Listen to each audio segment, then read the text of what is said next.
Bismillahirrahmanirrahim. Payg'ambar Parvardigor tarafidan uning kitobga iymon keltirdi. Mu'minlarmi iymon keltirdi. Ularning hammasi Allohga va Allohning faristalariga, kitoblariga va payg'ambarlariga iymon keltirdi. Payg'ambarlarning hech birini ayirib etmaymiz. Ya'ni ularning ba'zisiga iymon etib, ba'zisiga iymon etmay qolmaymiz deydi. Ular biz da'vatini angladik va amriga itoat qilverdigormiz, mag'firatini tilaymiz. Oxiri yanadigan joyimiz sening dargohingdir deydi. Allah hech kimni taqti yetmaydigan ishga taklif qilmaydi.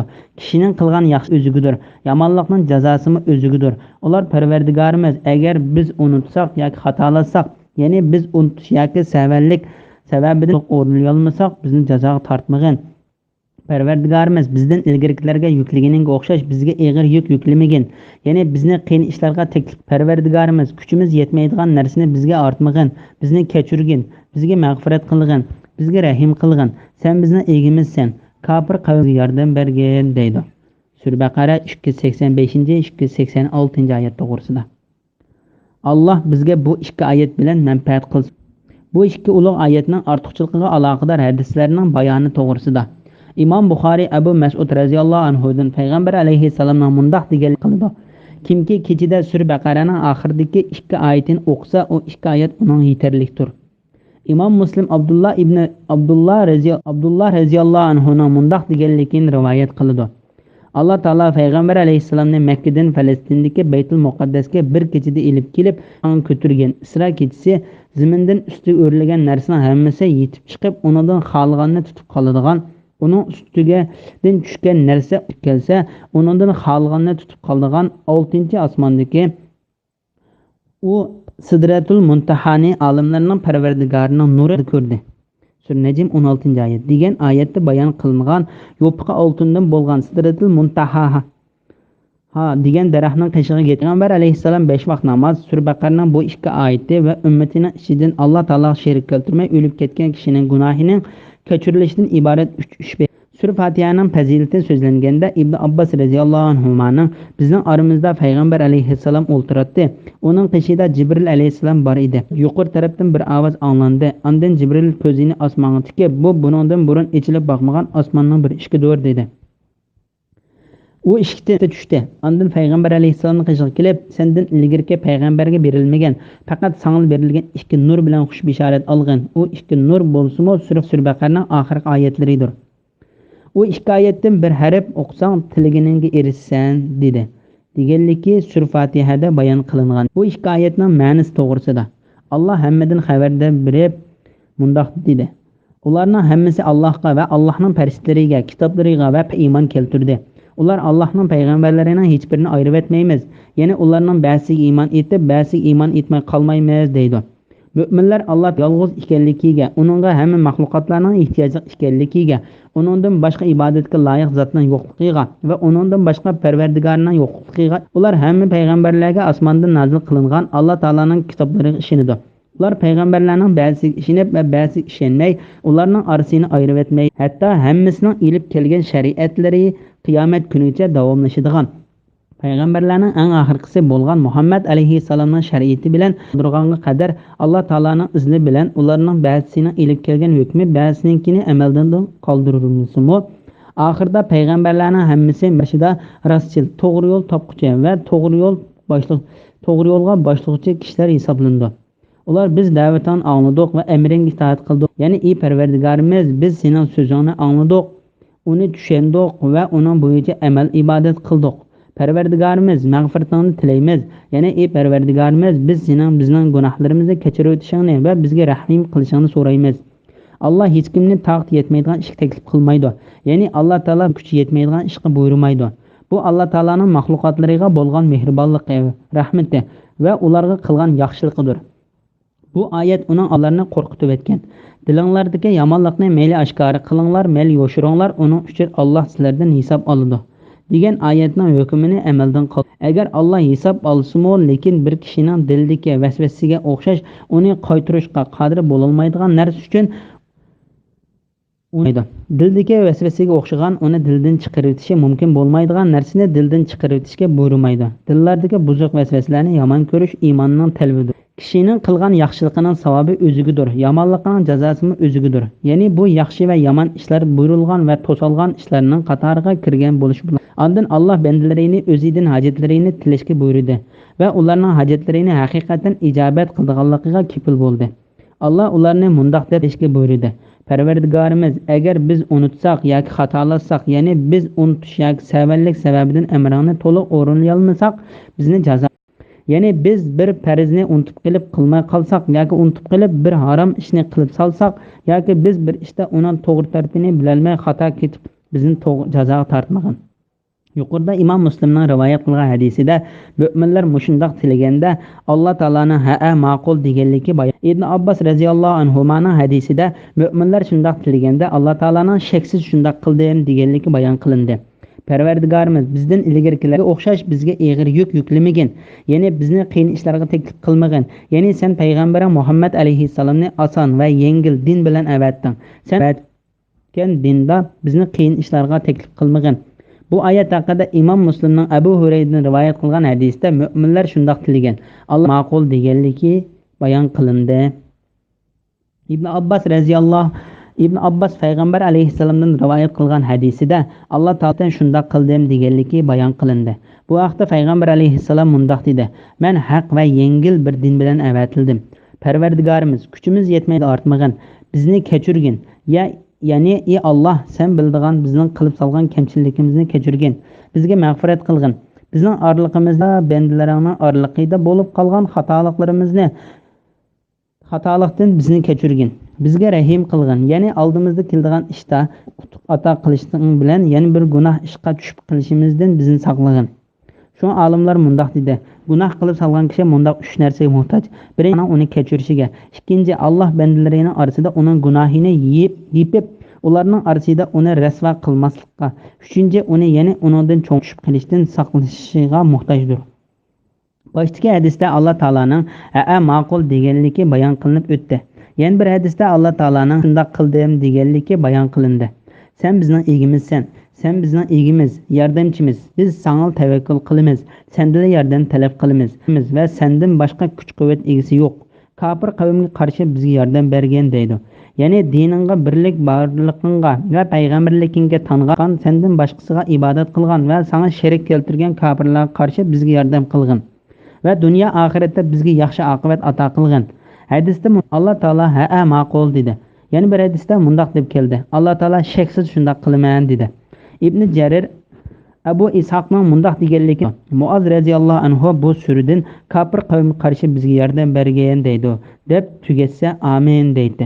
Shuning bilan sura Baqaraning tafsiri barliq hamda sana Allohga xosdir. Bismillahirrohmanirrohim. Madinadan 200 oyat. Sura Al-Imron.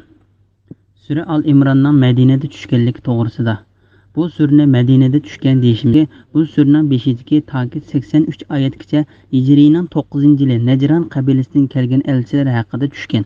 Biz bu sura bilan Sur Baqarning so'zlangan hadislarni Sur Baqarning 5-ida bayon qilib o'tgan edik. Nihoyat shafqatli va mehribon Allohning ismi bilan boshlayman. Lam mim. Allohdan boshqa hech ma'bud barhaq yo'qdir. Alloh hamisha tirikdir. Maxluqotni idora qilib turg'uchidir. Muhammad o'zidan ilgirki kitoblarni tasdiq qilguvchi, haq kitobni, ya'ni Qur'onni Alloh sana nozil qildi. Ilgari kishilarga yo'l ko'rsatuvchi qilib Tavrat bilan injil edi. Bismillahirrohmanirrohim.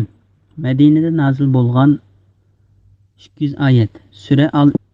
Sura Al-Imronning Madinada tushganligi to'g'risida. Bu surni Madinada tushgan deyishimizga sabab shuki, bu surning 5-dagi toki 83 oyatning 9-yili Najron qabilasidan kelgan elchilar haqida tushgan. Biz bu sura bilan Sur Baqarning fazilatlarini so'zlangan hadislarni Sur Baqarning 5-ida bayon. Nihoyat shafqatli va mehribon Allohning ismi bilan boshlayman. Alif lam mim.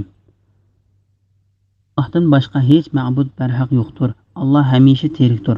Maxluqotni idora qilib turg'uchidir. Ey Muhammad, o'zidan ilgirki kitoblarni tasdiq qilguvchi, ya'ni Qur'onni Alloh sana nozil qildi. ilgari kishilarga yo'l ko'rsatguchi qilib Tavrat bilan Injilni nozil qilgan edi. Haq bilan botilni ayiruvchi kitobni, samoviy kitoblarni nozil qildi. Shubhisizki Allohning oyatlarini inkor qilganlar oxiratda qattiq azobga duchor bo'ladi. Alloh g'olibdir, yomonlarni jazolag'uchidir. Sura Al-Imron 1, 2, 3, 4 oyat to'g'risida. Alif Lam Mim. Bu oyatda uzib o'qiladigan elifba harflar haqida Sura Baqaraning 5ida so'zlab o'tgan edik. Bir Allohdir. Alloh hamisha tirikdir, hammani idora qilib turg'uchidir. Sura Baqara 255-oyatning bir qismi. Va Alif Lam Mim. Allohdan boshqa hech ma'bud barhaq. Alloh hamisha tirikdir, mahluqotlarni idora qilib turg'uchidir degan ikki oyat haqida kelgan hadislar bilan bu oyatning ma'nosi haqida yuqorida o'tgan oyatlar Alloh taolaning katta to'g'risida degan temada to'xtalgan edik. Ey Muhammad, o'zidan ilgari kitoblarni tasdiq qilg'icha haq kitobni, ya'ni Alloh sang nozil qildi. Ya'ni ey Muhammad, Alloh sang hech qanday shak yo'q Qur'on Karimni nozil qildi. Qur'on Karimni Alloh taolo o'zining haqiqiy bilim orqali farishtalarning hammasi uningga guvohchidir. Alloh guvohlik berishga yetarlikdir. O'zidan ilgari kitoblarni tasdiq qilg'icha haq kitobni, ya'ni payg'ambarlar nozil qilgan ilgari kitoblar Qur'on Karimning xabarlarini berib, Qur'onni tasdiqlab va uning bilan xush bishorat berib keldi. Qur'on payg'ambarlarga tushirilgan kitoblarni tasdiqlab keldi. Chunki Qur'on Alloh taolaning Muhammad alayhisalomni payg'ambar qilib avadi. Bu Qur'onni uningga tushirishi ilgari kitoblarda oldin berilgan xush bishoratga tamoman uyg'un bo'lgan holda keldi. Kishilarga yo'l ko'rsatguchi qilib Injilni nozil qilgan edi. Ya'ni Tavrat Musa ibn Imron alayhisalomga, Injil Isa alayhisalomga tushirilgan bo'lib, bular Qur'ondan burun Musa Isa alayhisalomning zamonida ularning ummatlariga yo'l ko'rsatguchi qilib nozil qilingan edi. Haq bilan botilni ayiruvchi kitobni, ya'ni kitoblarni nozil qildi. Ya'ni Qur'on Alloh taolo uningga keltirgan hujjat, ochiq alomatlar va keskin faktlar orqali to'g'ri yo'l bilan ozg'unlik yo'lini, nohaqni, ozg'unlik bilan hidoyatning orliqini ayiruvchidir va ochiq bayon qilib berguchidir. Shubhisizki Alloh taolaning oyatlarini inkor qilgan oxiratda qattiq azobga duchor bo'ladi. Alloh g'olibdir, yomonlarni jazolag'uchidir. Ya'ni kofirlar Alloh taolaning oyatlaridan tandi va uni o'rinsiz qiyomat kuni kofirlar qattiq azobga duchor bo'ladi. Alloh hukmronligi katta zotdir. Uning oyatlariga ishonmagan va uning payg'ambarlariga kishidan intiqom olg'uchidir. Bismillahirrohmanirrohim. Shubhisizki osmon va zimindagi hech narsa Alloh o narsalarni, ya'ni bachchadanlarda, ya'ni ananing qo'rsqidagi chig'inlar o'zi xohlagan shaklga kirgizadi. Uningdan boshqa hech ma'bud barhaq. Alloh g'olibdir, hikmat bilan ish qilg'uchidir. Sura Baqara, Sura Al-Imron 5-6 oyat to'g'risida. Osmon va zaminning g'ayblarini bildiganligini va o'ziga hech qanday narsalarning maxfiy emasligini bayon qilib mundaq deydi. U sizlarni bachchadanlarda, uning qo'rsqidagi chig'inlarda o'zi xohlagan shaklga kirgizadi. Ya'ni Alloh taolo sizlarni onanglarning bola yotqinlarida o'g'il yoki qiz, baxtsiz yoki baxtli qilib o'zi xohlagan bo'yicha yaratadi. Uningdan boshqa hech ma'bud barhaq yo'qdir. Alloh g'olibdir, hikmatdir. Ya'ni barliq narsalarni yaratuvchi Alloh o'zi yolg'izla ibodatga loyiqdir. Uning hech sheriki yo'qdir. Kattalik, hikmat va hukm qilish barliq ishlar o'ziga xosdir. Bu oyat Maryam o'g'li Isa alayhisalomning boshqa kishilarga o'xshash yaratilgan bir banda ekanligiga ochiq fakitdir. Chunki Alloh uni bola yotqida suratga keltirdi. Uni o'zi xohlagan bo'yicha yaratdi. Isa alayhisalom xristianlar, ularga Alloh taolaning la'nati bo'lsin. Gumon emas. U onaning qo'rsqida bir holdan yana bir holga tadrijiy o'zgarib, cho'ng bo'lgandan keyin tug'ilgan tursa, u qandoq iloh bo'lsin? Mundaq deydi. Alloh sizlarning onanglarning qornida bir holatdan yana bir holatga taraqqiy qildirib, ya'ni abi manidan, ondan laxtiqon, ondan parchalarga bo'lib, uch qorong'uliq, ya'ni bola hamrohining pardasi, bachchadan va onaning qo'rsqi ichida yaratdi. Sura Zumar 6. Bismillahirrohmanirrohim. Ey Muhammad, u Alloh san kitobni, ya'ni Qur'onni nozil qildi. Uningda mahkam ochiq oyatlar borki, ular kitobning, ya'ni butun Qur'onning asosidir. Ya'ni boshqa mutashabih, ya'ni ma'nosi muayyan emas oyatlar bordir. Dillarida egrilik bor, ya'ni gumrohlikqa moyil kishilar fitna qo'zg'ash va o'z ra'yi bo'yicha ma'ni berish uchun mutashabih oyat, ya'ni mutashabih oyatlarni o'z nafs xohishi bo'yicha tushuntirib, bundoq oyatlarning haqiqiy ma'nisini faqat Alloh biladi. Imilda chiqqanlar aytadi. Uningga ishondik, hammamiz Parvardigorimiz tarafidan nozil bo'lgan buni faqat aql egrilarla tushunadi. Parvardigorimiz qilgandan keyin dillarimizda to'g'ri yo'lni burib o'tmagan. Bizga dargohingdan rahmat bag'ishlagin. Shubhisizki sen bandalaringga atolarni bakma. Parvardigorimiz shubhisizki kelishi shaksiz bo'lgan kunda, ya'ni hisob ilinadigan qiyomat kunida ishlarni to'plag'uchisan. Shubhisizki alga xiloflik qilmaydi. Sura Al-Imron 7, 8, 9 oyat to'g'risida. Ma'nilari muhkam va ma'nilari muayyan bo'lmagan mutashabih oyatlarning bayoni to'g'risida. Allah bu oyatda Qur'onning ichida tas bo'lmagan, ma'nilari ochiq, muhkam oyatlarning borligini, bu oyatlarning asosiy ekanligini xabar qiladi.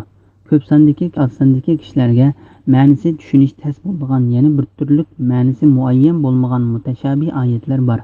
Kimki ma'nisi ochiq bo'lgan muhkam bu yerdagi muhkam va mahkam kalimalardan aslida bir gap bo'lib, buni Muhammad Salih Hoji mahkam deb qo'llangan.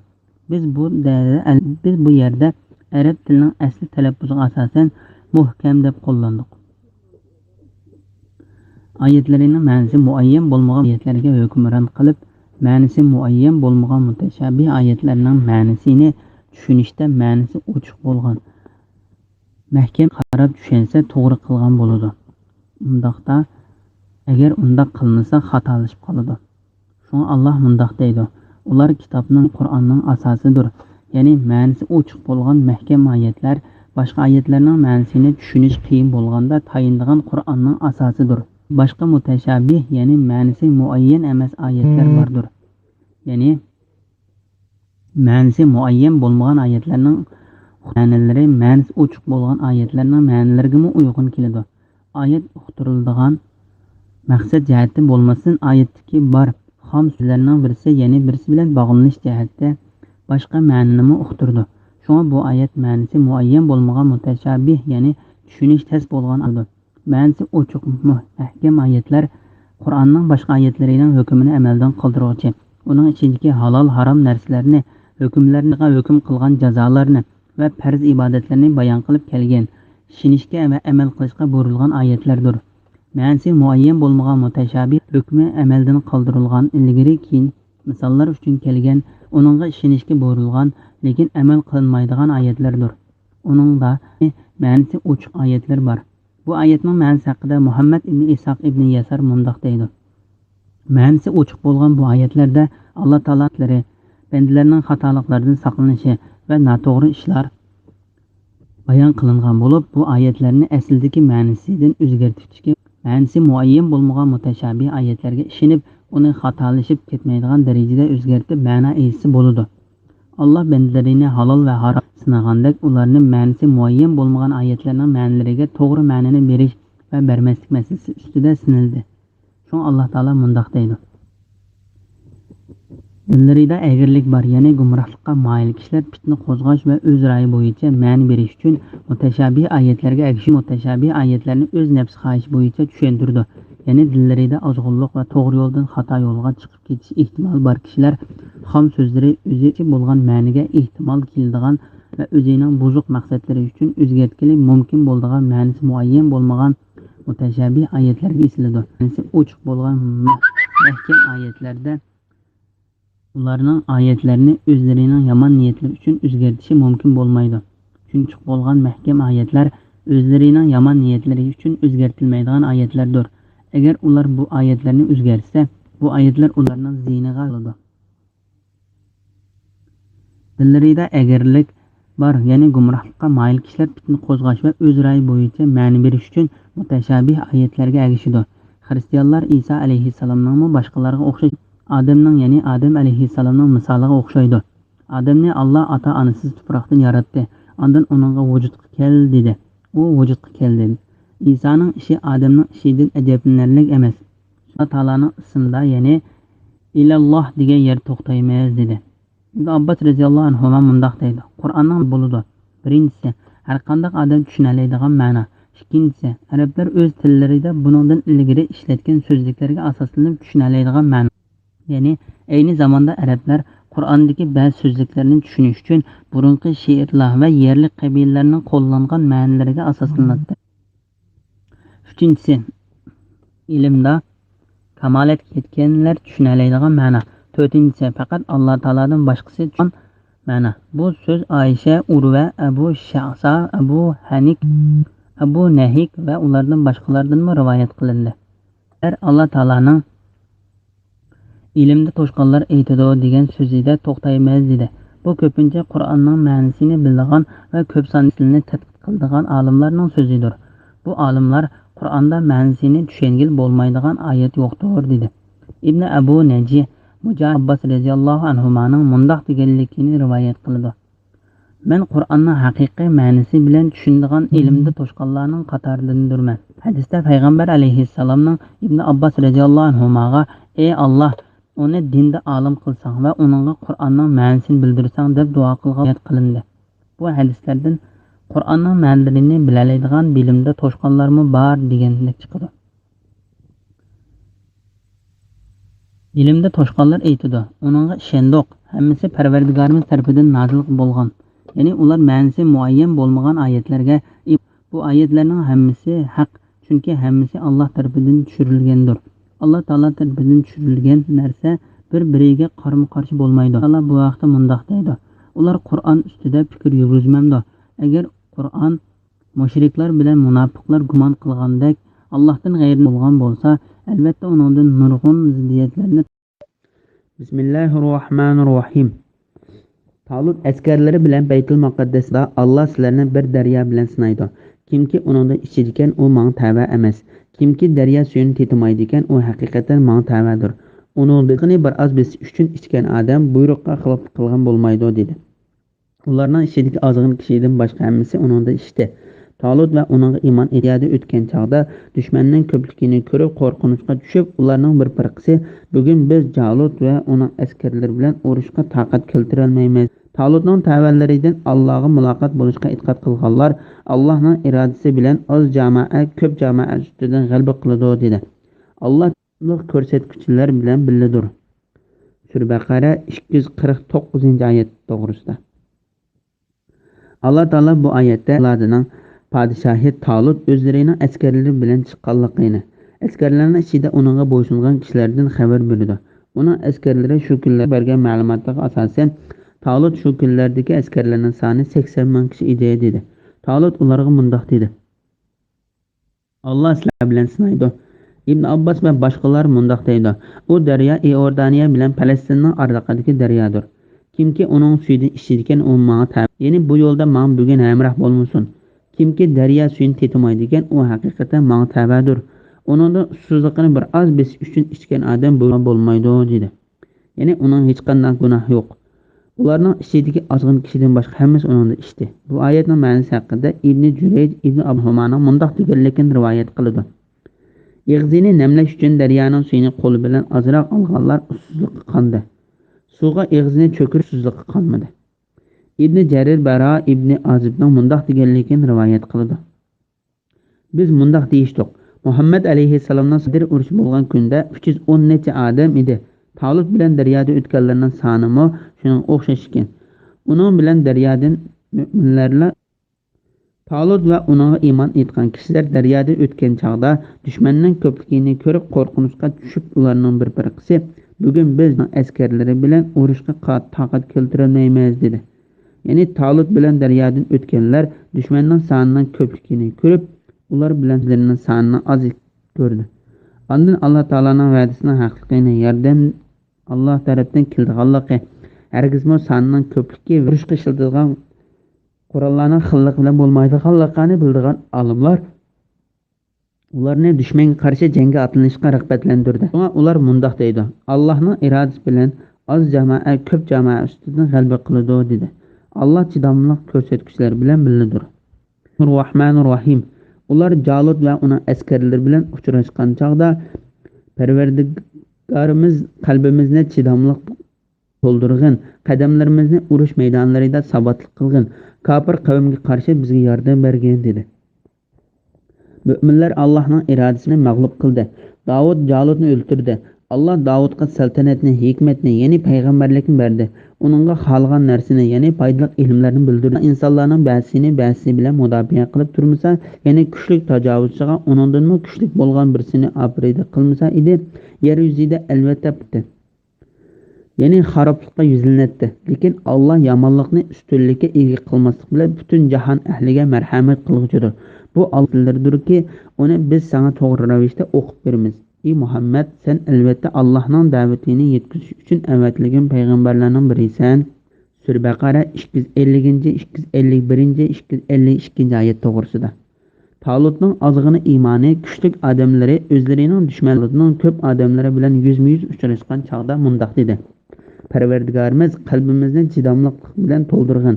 Ya'ni sening tarafingdan bizga savrsang, qadamlarimizni urush maydonida sabotlik qilgin. Ya'ni dushmanlar bilan uchrashganda sen bizni qetishdan va ojiz qilishimizdan kafir qavmga qarshi bizga yordam bergan dedi. Müminler Allah'ın iradesi bilan kafirlarni mag'lub qildi. Ular Allah Taola'nın ularga yordam bilan dushmanlarning ustidan g'alaba qildi. Davud Calut'ni o'ldirdi. Ya'ni İsrailliklarning qissalarida Davud qo'ldagi salg'a bilan tosh etib o'ldirdi deyishdi. Talut agar Davud Calut'ni o'ldirsa, uningga o'zining qizini elib berishni, molini bo'lib berishni va o'zining ishlariga sherik qilishni va'da qilgan edi.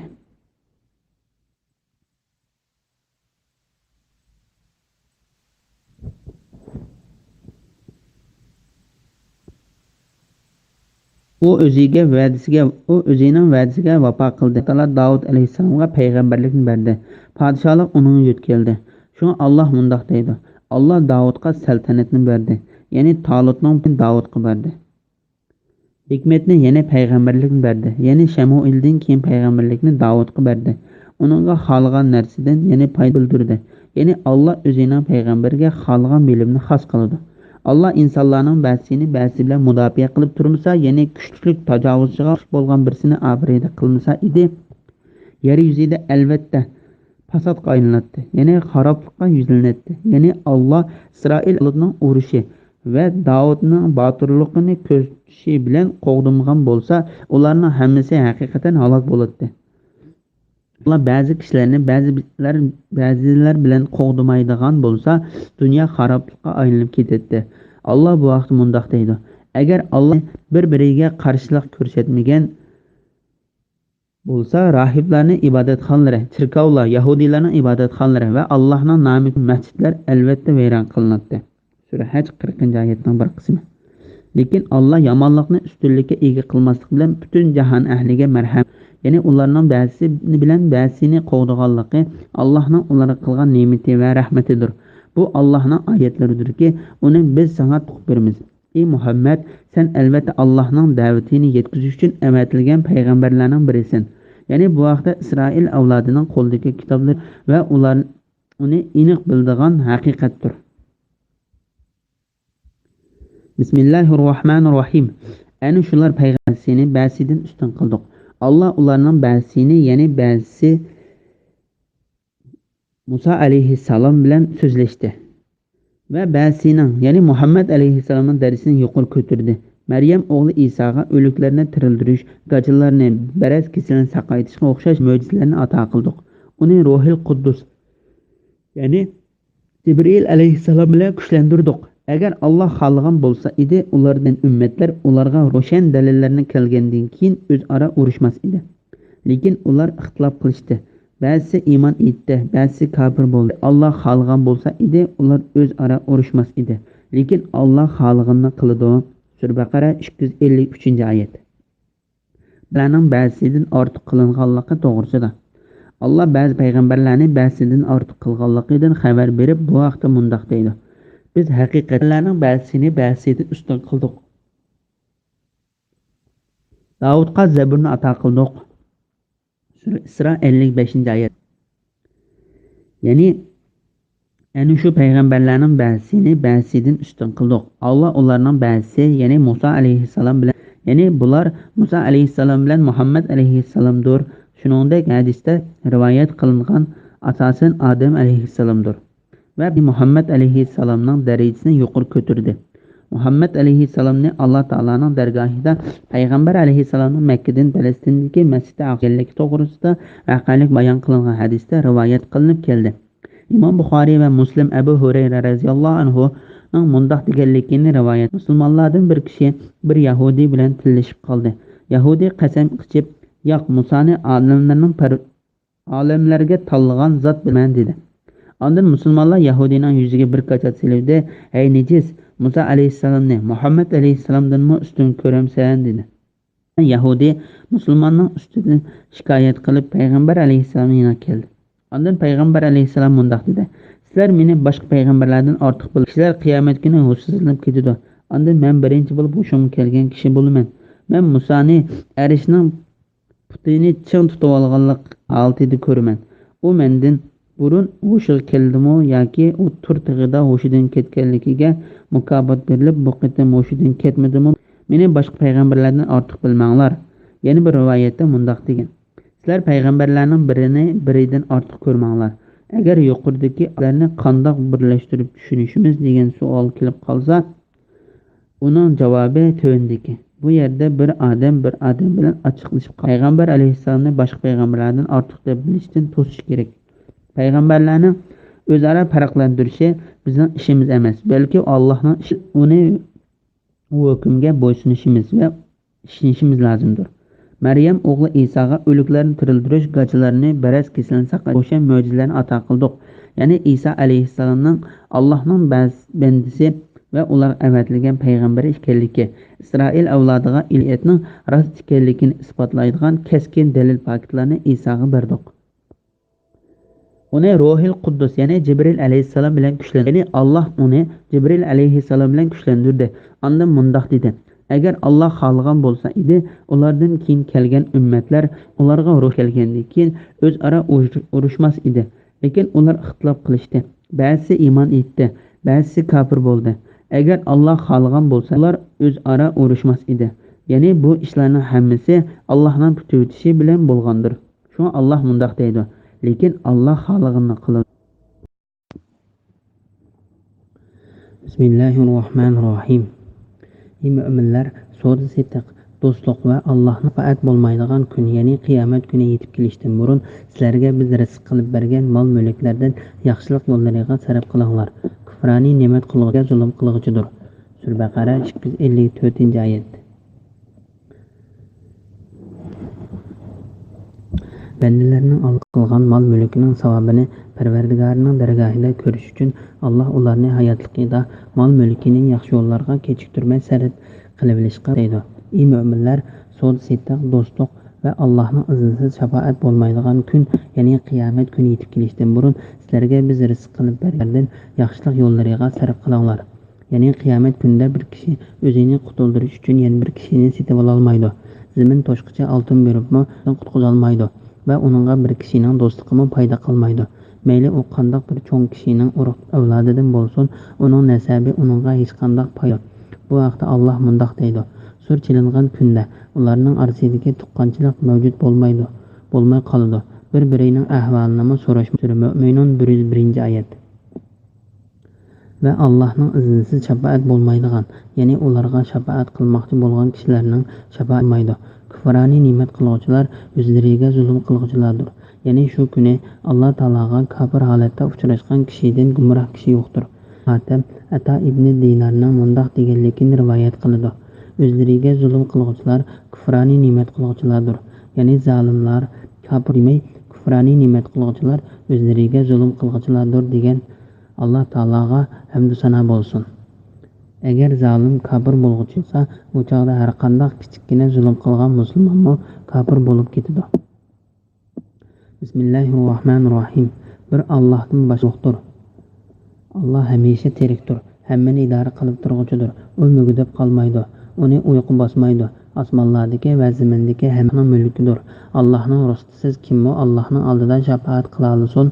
Alloh ularning oldidagi, ya'ni dunyoda qilgan, keyindagi, ya'ni ularda tayyorlagan ishlarning hammasini bilib turadi. Ular Allah'ның ma'lumotidan, Allah ularga bildirishni xohlagan narsalardan, ya'ni payg'ambarlarning tildirgan narsalardan boshqa hech narsani bilmaydi. Allah'ның kursi ma'lumoti osmonlarni va zaminni o'z ichiga oladi.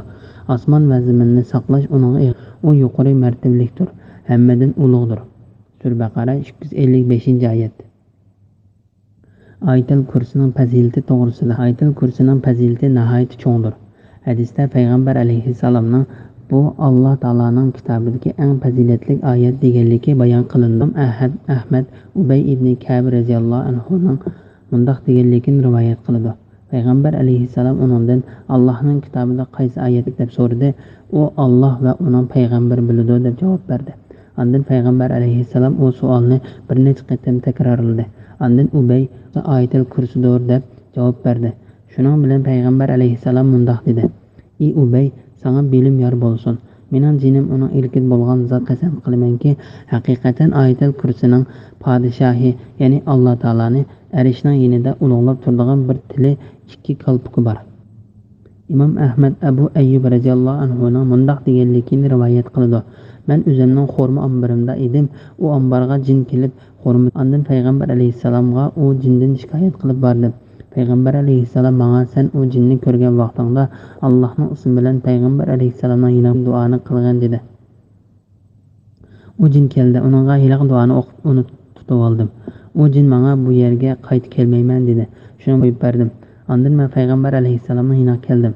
Payg'ambar alayhissalom sening asrang, ya'ni tutib olgan jinni demoqchi. Nima qildi dedi. Men uni tutib olgan edim, bu yerga qaytib kelmayman deb ikkinchi qitim degan edi. Men uni qo'yib berdim dedim. Payg'ambar alayhissalom u cho'qim qaytib keladi dedi. U jin qaytib keldi. 3 qitim tutib oldim. Har qitim u jin men bu yerga qaytib kelmayman deydi. Men payg'ambar alayhissalomning yanına kelsam sening asrang nima qildi deb so'radi. Men edim, u menga men qaytib bu yerga kelmayman dedi deb javob berdi. Ondan payg'ambar alayhissalom u cho'qim qaytib keldi dedi. Ondan men uni yana u meni qo'yib bergan. Men sana bir narsani o'tib qo'yay. Agar sen uni o'qisang, sana hech qanday ziyonli narsa yaqin kelolmaydi deb ayatul kursini o'tib qo'ydi.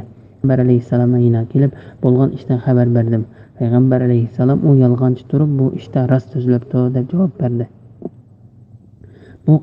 Bu qissaga o'xshash yana bir qissani Imom Buxoriy Abu Hurayra radhiyallohu anhudan rivoyat qiladi. Abu Hurayra radhiyallohu anhu mundaq deydi: Payg'ambar alayhissalom meni yig'ilgan zakotni saqlashga qo'yib qo'ydi. Mening qishimga bir kishi kelib, men saqlayotgan ochliqdan usishga boshladi. Men uni tutib olib, men seni payg'ambar alayhissalomning yoniga olib bordim. Ondan u menga meni qo'yib aytgan, mening bola-chaqalarim bor. Mening u ochliqqa qattiq ehtiyojim bor dedi. Men uni qo'yib aytdim. Deganda payg'ambar alayhissalom menga "Oqshom sening asrang nima qildi?" deb so'radi. Men ey Allohning payg'ambari, u asr o'zining qattiq muhtoj ekanligidan va bola-chaqalarining borligidan shikoyat qildi. Meni uning ichima ag'rib qo'yib berdim dedim. Payg'ambar alayhissalom sagak bo'l, u sang yolg'on so'zlabdi. U cho'qim yana qaytib keladi dedi. Ondan men payg'ambar alayhissalom uning qaytib kelganligini bilib uni kutib turdim. Payg'ambar alayhissalom degandek u kelib ochliqdan usishga boshladi. Men uni tutib olib seni payg'ambar alayhissalomning qashiga olib boraman dedim. Meni qo'yib aytgan. Men bu ochliqqa bakma muhtoj, mening bola-chaqalarim bor. Men endi qaytib kelmayman dedi. Mening uningga ichim ag'rib uni qo'yib aytdim. Adigina payg'ambar alayhissalom Abu Hurayra "Oqshom sening asrang nima qildi?" deb so'radi. Men ey Allohning payg'ambari, u muhtoj ekanligidan va bola-chaqalari borligidan shikoyat qilib turib, uningga ich ag'ritib uni qo'yib berdim deb javob berdim. Payg'ambar alayhissalom sagak bo'l, u sang yolg'on so'zlabdi. U jazman qaytib keldi dedi. Ondan men uni kuzatib turdim. Deganda u kelib ochliqdan usishga boshladi. Men uni tutib olib, buning bilan 3 qitim bo'ldi. Men seni payg'ambar alayhissalom qishiga olib boraman. Menda yana kelding dedim. Ondan u meni qo'yib aytgan. Men sana Alloh sana uning bilan foyda yetkazgan bir necha so'zni o'tib qo'yay dedi. Men uningga u so'zlar, "O sen oqshom yotadigan o'rniga borsang, bir Allohdan boshqa iloh yo'qdir" deb ayatul kursini oyog'igacha o'qigan. Sen uni o'qisang, Alloh tarafidan bir saqlovchi sana hamroh va tong otqucha shayton yaqin kelolmaydi dedi. Men uni qo'yib aytdim. Atigina payg'ambar alayhissalom "Oqshom sening asrang nima qildi?" deb so'radi. Allohning payg'ambari uning gumon qilishicha u menga Alloh u so'z bilan foyda yetkazadigan bir necha so'zni o'tib qo'ydi. Ondan men uni qo'yib aytdim dedim. Assalom u so'zlar qaysi deb so'radi. Men u menga sen yotadigan o'rniga borganda ayatul kursini 5dan boshlab oxirigacha o'qigan. Sen uni o'qisang Alloh tarafidan bir saqlovchi billa bo'ladi. Sana tong otqucha shayton yaqin kelolmaydi dedim. Biz sahabalar yaxshilikqa qiziqadigan bo'lg'achqa qo'yib so'z o'tib qolgan so'z uchun uni qo'yib bergan edim. Payg'ambar alayhissalom ogoh bo'l, u yolg'onchi turib bu ishda sana rost so'zlabdi. Ayda 3 kechadan buyon sen so'zlashayotgan yirik kishining kimligini bilamsan dedi. Ben yo'q dedim. Payg'ambar alayhissalom u shaytondir dedi. Ayatul kursidagi Allohning katta ismi to'g'risida. İmam Ahmed Yazid ibn Sakanning qizi Asma radhiyallohu anhaning bunday rivoyat qiladi. Men Payg'ambar alayhissalomning bu bir Allohdan boshqa iloh yo'q, Alloh hamisha tirikdir, hammani idora qilib turg'uchidir va alif lam mim hech ma'bud barhaq yo'qdir. Alloh hamisha tirikdir, maxluqotni idora qilib turg'uchidir. Sura Al-Imron 1-2 oyatlar degan ikki oyatda Allohning bor deganligini angladim. İbn Mardavi Abu Umama radhiyallohu anhuning mundoq deganligini rivoyat qiladi. Kimki Al-Imron va Tahadan iborat 3 suradagi Allohning katta ismlarini tilga ilib duo qilsa, Alloh u duoni ijobat qiladi. Nishon Baqaradagi Allohning katta ismi bor. La ilaha illa huval hayyul qayyum. Al-Imrondagi alif lam mim Allohu la ilaha illa hu. Sura Tahadagi va anatil vujuhul lil hayyul qayyum degan oyatdir. Ayatul kursi o'z ichiga oladigan ayrim ajmun to'g'risida.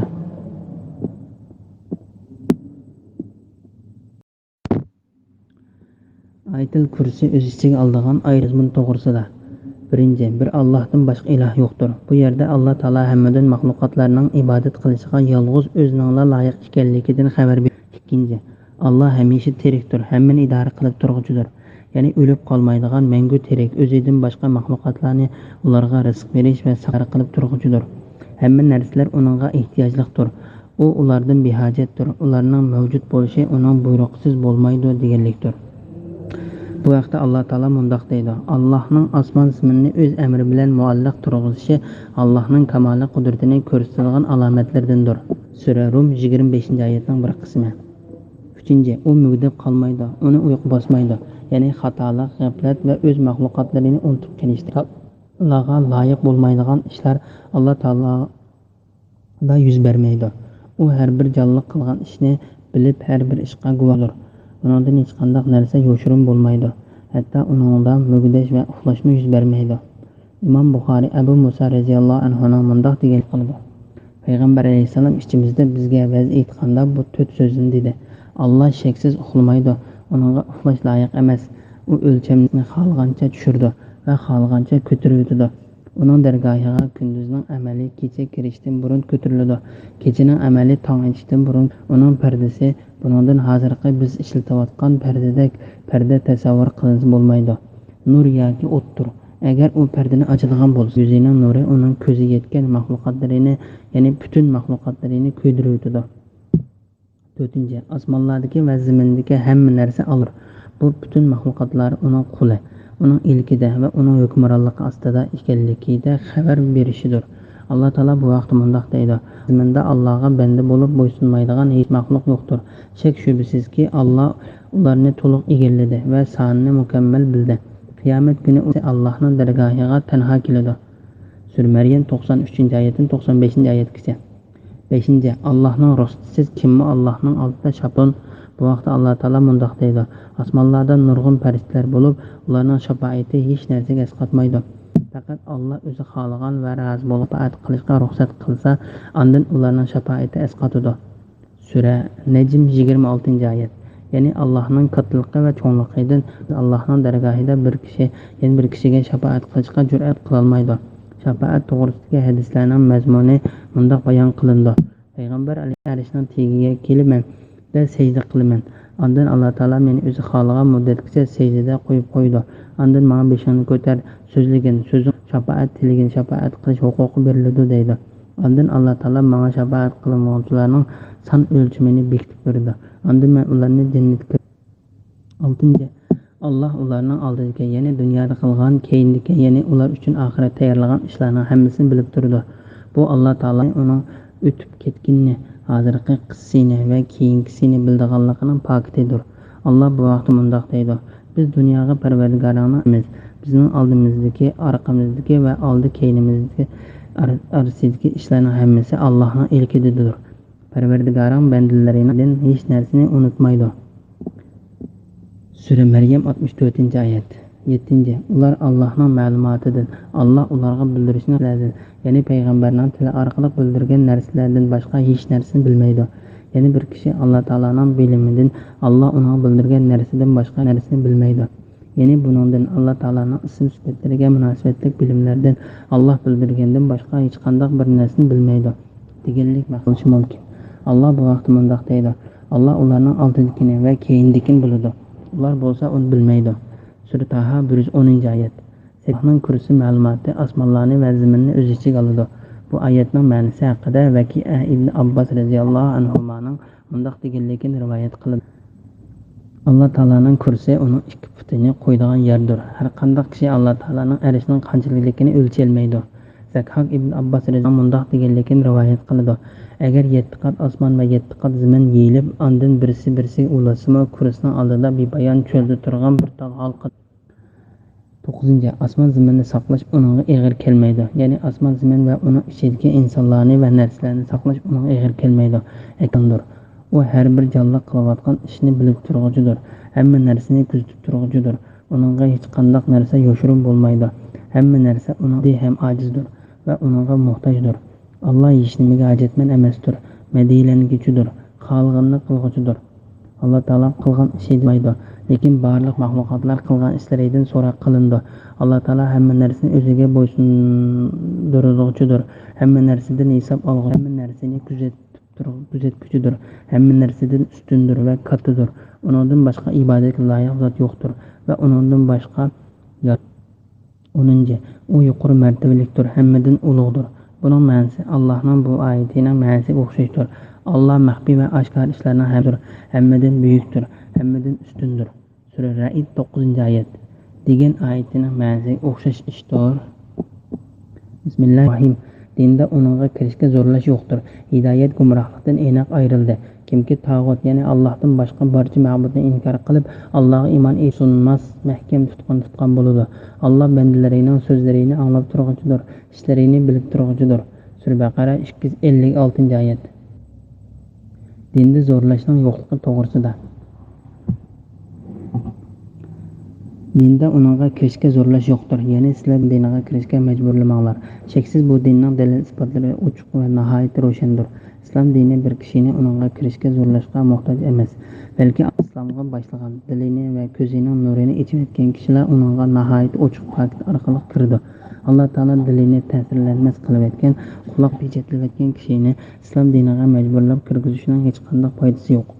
Garchi bu oyat hukmi hamma kishilarni o'z ichiga olgan bo'lsa-mu, bu oyat tarixlar haqida tushganda bayon qilindi. Ibn Jarir ibn Abbos radhiyallohu anhuning mundaq deganligini rivoyat qiladi. Bir ayol bolasi turmaganlikdan aytdi.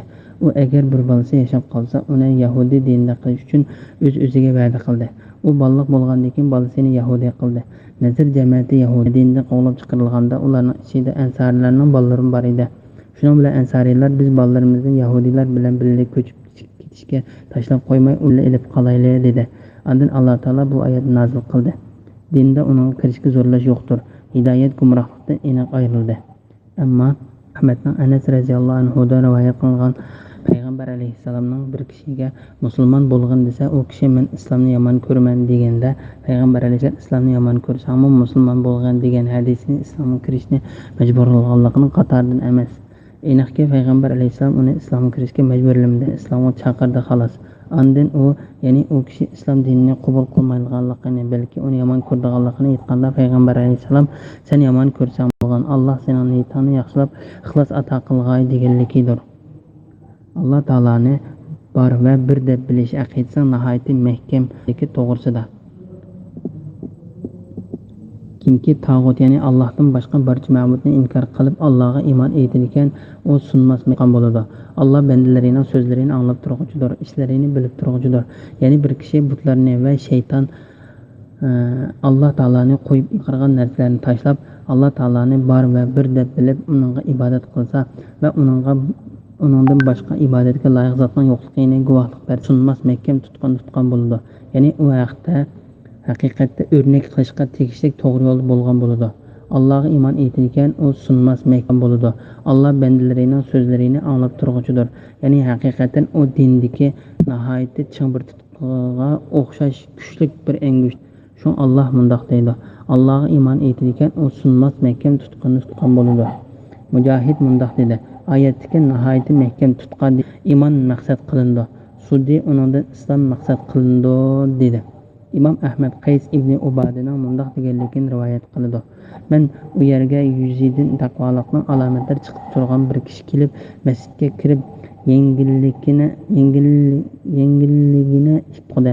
Ondan kishilar bu jannatga kiradigan kishilarning birisi bo'lsa kerak deyishdi. U masjiddan chiqib uyga kirgichilik men uning ergishmoqdim. Ondan men uning uyiga kirib, uning bilan so'zlashdim.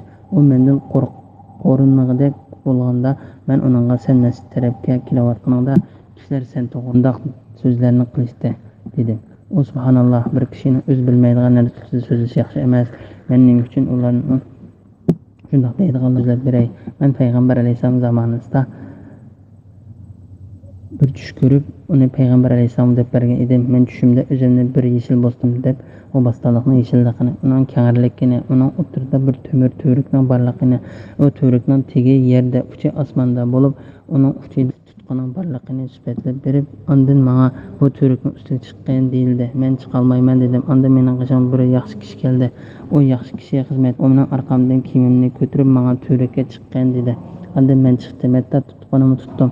Ondan u menga tutqin ching tutqan dedi. Men shuning bilan uyg'ondim. O tutqin mening qo'limda turdi. Ondan men payg'ambar alayhisalomning qishig'iga kelib, o tushni so'zlab berdim. Payg'ambar alayhisalom o bo'ston islomning bo'stonidir. To'rik islom tutqan nihoyatda mahkam tutqudir. Ya'ni oyatdagi mahkam tutqani demakchi. Sen o'lib ketguncha islomning ustida bo'lsan dedi. Qays ibn Abad o tushkunla ibn Salomdir dedi. Bismillahirrohmanirrohim. Allah müminlerinin egzidir. Zulmetidir. İmanın yoruqligiga chiqirdi. Kafirlarning egzi shaytondir. Ularni iymonning yo'riqligidan, gumrohlikning qorong'uligiga chiqirdi. Do'zaxdir. Ular do'zaxda mangu qolg'uchilardir. Sura Baqara 257-oyat. Allah Taala bu oyatda o'zining rozilik kishini to'g'ri yo'lga boshlaydiganligidan, mo'min bandalarini kufr va shirkning ozg'in yo'lidan tortib chiqarib, nihoyat ro'shan bo'lgan haqiqatning nuriga qildi. Kafirlarning egisi shaytonlar bo'lib, ular kafirlarga ularning nadonliklarini va ozg'inliklarini chiroyli ko'rsatib berib, ularni kufrlikqa chiqardiganligidan xabar berdi. Ana shular ahli do'zaxdir. Ular do'zaxda mangu qolg'uchilardir. Haq degan faqat birlik bo'lganligi uchun ota iymonning nuri deb birlik ma'nini ifodalaydigan so'z bilan kufrlikning turlari jiq bo'lganligi uchun gumrohlikning deb ko'pligini ifodalaydigan so'z bilan ifodalab keltirdi. Kufrlikning turlarining hammasi ozg'inlikdir. Alloh bu vaqtda, ya'ni haqning bir ekanligining turlarining ko'p ekanligi to'g'risida mundoq dedi. Bu mening to'g'ri yo'limdir. Shu yo'lda manglar, noto'g'ri yo'llarda manglar. Ular sizlarni alloh Allohning amrini tutib do'zaxdan saqlanishinglar uchun Alloh sizlarga bu ishlarni tavsiya qiladi. Sura An'am 153-oyat. Jami hamdini va zaminni yaratgan, zulmatlarni va nurni paydo qilgan Alloh xosdir. Sura An'am 1-oyatning bir qismi. Bu oyat va bundan boshqa oyatlarda Alloh haq uqtirib beradigan so'zlarning hammasini birlik so'zi bilan, kufrlikni uqtirib beradigan so'zlarning hammasini ko'plik so'zi bilan keltirdi. Bismillahirrohmanirrohim. Parvardigori to'g'risida Ibrohim bilan munozirlashgan, Allohning ato qilgan podshohligi uni Ibrohim bilan munozirlashga elib kelgan odam, ya'ni Namrudni ayni zamonda Ibrohim Allohning borligiga dalil ko'rsatib, "Mening Parvardigorim o'likni tirildiradi, tirikni o'ldiradi" dedi. U "Men o'likni tirildirayman" dedi. Namrud o'limga hukm qilingan ikki odamni chaqirib kelib, birini o'ldirdi, birini qo'yib berdi. İbrahim Namrudning bunda hamoqatligini Alloh haqiqatan kunni sharqdan chiqara oladi. Xudolik da'vosi qiladigan bo'lsang, sen uni g'arbdan chiqarib boqqan dedi. Bunda pokit oldida kofir og'iz ocholmay qoldi, zolim qavmni hidoyat qilmaydi. Sura Baqara 258-oyat to'g'risida. Alloh taolaning do'sti Ibrohim alayhissalom bilan Namrud degan kofir bilan munozirlashganligi to'g'risida. İbrahim alayhissalom bilan uning Parvardigori munozirlashgan kofir Babilning podshohi Namrud ibn Kanon ibn Koshi ibn Sam ibn Nuh edi. Bu Namrud ibn Abir ibn Shalih ibn Arfaxshar ibn Sam ibn Nuh deb ataladi. Birinchisi Mujahid va boshqalarning Mujahid mundoq deydi. Kun chiqishdan tartib kun patqicha dunyoning podshohi bo'lgan 4 kishi bordir. Buning ikkisi mo'min va ikkisi kofirdir. Ikki mo'min alayhissalomning o'g'li Sulaymon alayhissalom bilan Iskandar Zulqarnayndir. Ikki kofir bo'lsa Namruz bilan Buxtun Nasrdir.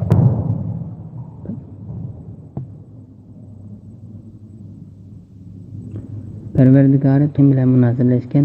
Alloh taoloning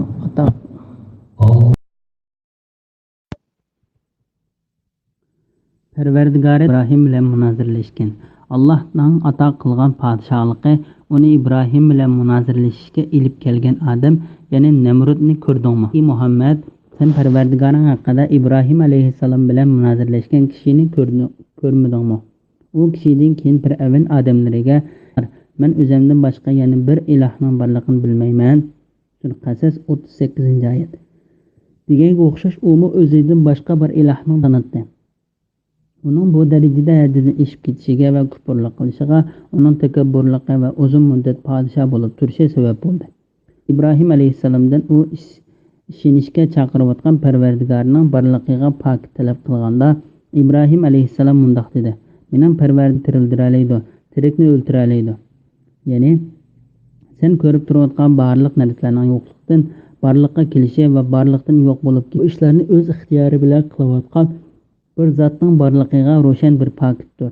Chunki bu narsalar o'zligidan paydo bo'lib qolmadi. Bo'lgan ekan, u narsalarni yo'q yerdan paydo qiluvchining bo'lishi zarurdir.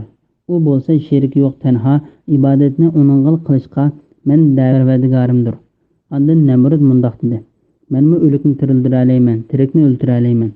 Qatada Muhammad ibn Isoq va Sudi qatorlari o'limga loyiq bo'lgan ikki kishi Namrudning qishig'iga keltirildi. Ondan u ikkisining birini o'ltirib o'tishga buyurdi. U o'ltirildi. Men birini o'ltirmay qo'yib, mana bu tirildirish va o'ltirish deganlik bo'ladi dedi. Bu kofirning qilgan ishi Ibrohim alayhissalom uchun qanoatlanarli javob bo'lmasa-mu, u bu ish bilan bu o'rinda takabbur va johilligini va o'zining o'ltirib tirildiradiganligini ko'rsatib qo'ymoqchi bo'ldi. So'ng Ibrohim alayhissalom uningga mundoq dedi: "Alloh kunni sharqdan chiqara oladi. Xudolik da'vat qilgan bo'lsang, sen uni g'arbdan chiqarib boqqin. Ya'ni sen da'vo qilgandek tirildiradigan va o'ltiradigan bo'lsang, va o'ltiradigan zot butun maxluqotlarni yarata oladi va osmon zaminning va uning ichidagi planetlarning harakatlarini o'z xohlagancha boshqaradi. Kun har kuni sharq tarafdan chiqadi. Agar sen degandek tirildiradigan va o'ltiradigan iloh bo'lsang, kunni g'arb tarafdan chiqarib boqmamsan" dedi. Buni qilolmaydiganligini va bu o'rinda takabburlik qilishga ojiz kelganligini bilib, yangiganligiga tan berib bir eg'izma gap qilolmadi. Qavmni hidoyat qilmaydi. Ya'ni Alloh zolimlarga paket va isbotlarni ularning eg'izlariga silib bermaydi. Balki ularning paketlari Parvardigorning dargohidir. Ularga Allohning g'azabi va qattiq azobi bordir. Sudi mundoq deydi: Ibrohim alayhissalom bilan Namrudning oraliqida bo'lgan bu munozara alayhissalom o'tdan chiqqandan keyin bo'lgan bo'lib, u Namrud bilan ko'rishib boqmagan edi. Faqat shu kunlar o'tdan chiqqan kun podsho Namrud bilan bir yerga kelib yuzlashgan. Sening oraliqida yuqorqi munozir bo'lgan. Bismillahirrohmanirrohim. Yoki sen tom o'gizlari yiqilib vayron bo'lgan shahar, ya'ni Baytul Muqaddasdan o'tgan kishini, ya'ni Uzayrni ko'rmadingmi? U ajablanib, Alloh bu shaharning o'lgan aholisini qandoq tirildirar, undan uni 100 yil o'lik holatida turg'izib, ondan kamoliy qudratini ko'rsatish uchun tirildirdi. Alloh farishta orqali uningdan bu holatda qanchalik turdi? U bir kun yoki bir kun yetmagan vaqt turdim dedi. Alloh aytdi: "Undoq emas, to'liq 100 yil turding. Yemak-ichmakingga qaraganki buzilmagan, qaraganki uning suyaklari chirib ketgan. Sana yuqorqidek odatdan tashqari ishlarni qilganligimizni biz kishilarga qudratimizning dalili qilish uchundir. Bu sumaklarga qaraganki uni qonda qurishtiramiz. Ondan uningga go'sht qo'ndiramiz. Yuqorqi ishlar uningga aniq bo'lgan chaqda, ya'ni u ro'shan mo'jizalarni ko'rgan chaqda, u men Allohning hamma narsaga qodir ekanligini bildim" dedi. 359-oyat. Uzayr alayhissalomning qissasi to'g'risida. Yoki sen tam o'gizlari yiqilib vayron bo'lgan xarob shahar, ya'ni Baytdan o'tgan kishini, ya'ni Uzayrni ko'rmadingmi? Bu ayet bilan yuqoridagi ayetning ma'ni jihatda bog'lishligi bordir. ibn Abu Hatim Najiya ibn Ka'bdan bu Talib radhiyallohu anhuning mundoq deganligini rivoyat qiladi. U xarob shahardan o'tgan kishi Uzayrdir. U kishining Uzayr ekanligini Najiyadan rivoyat qildi. ibn Jarir va ibn Abu Hatim ibn Abbas radhiyallohu anhuma Hazrat Sudi va Sulaymon ibn Barida qatorliqlarning u kishi Uzayr deganligini rivoyat qildi. Mujohid ibn Jabar u Isroil avlodidan dedi. U shahar bo'lsa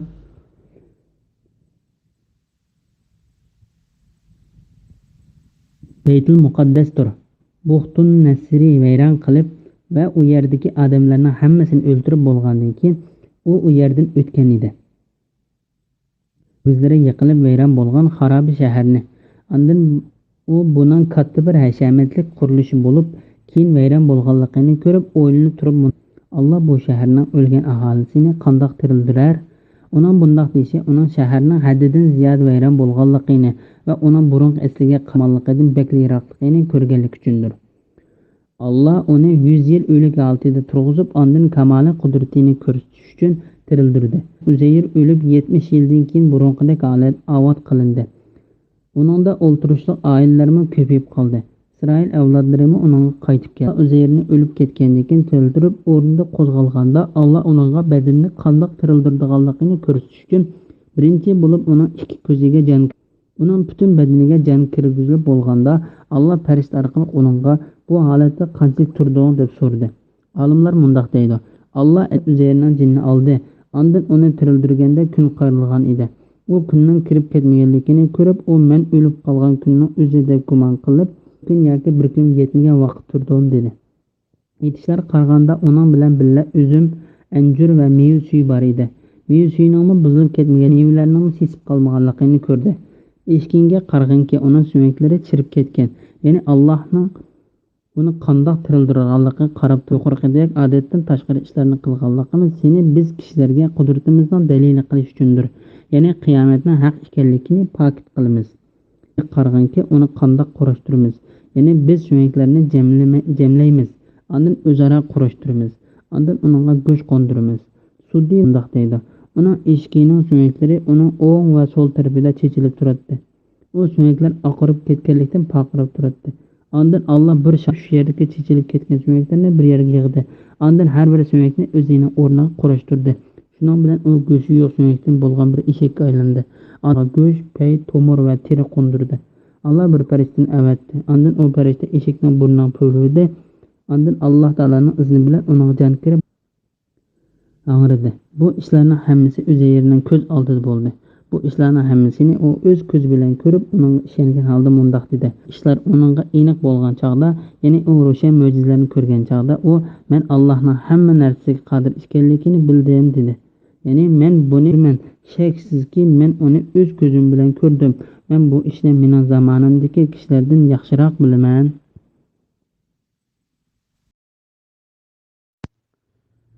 Bismillahirrohmanirrohim.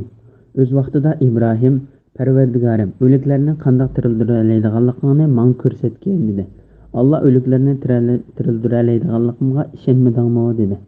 Ibrohim ishondim, lekin ko'nglim texim qaror topsin uchun ko'rishni tilayman dedi.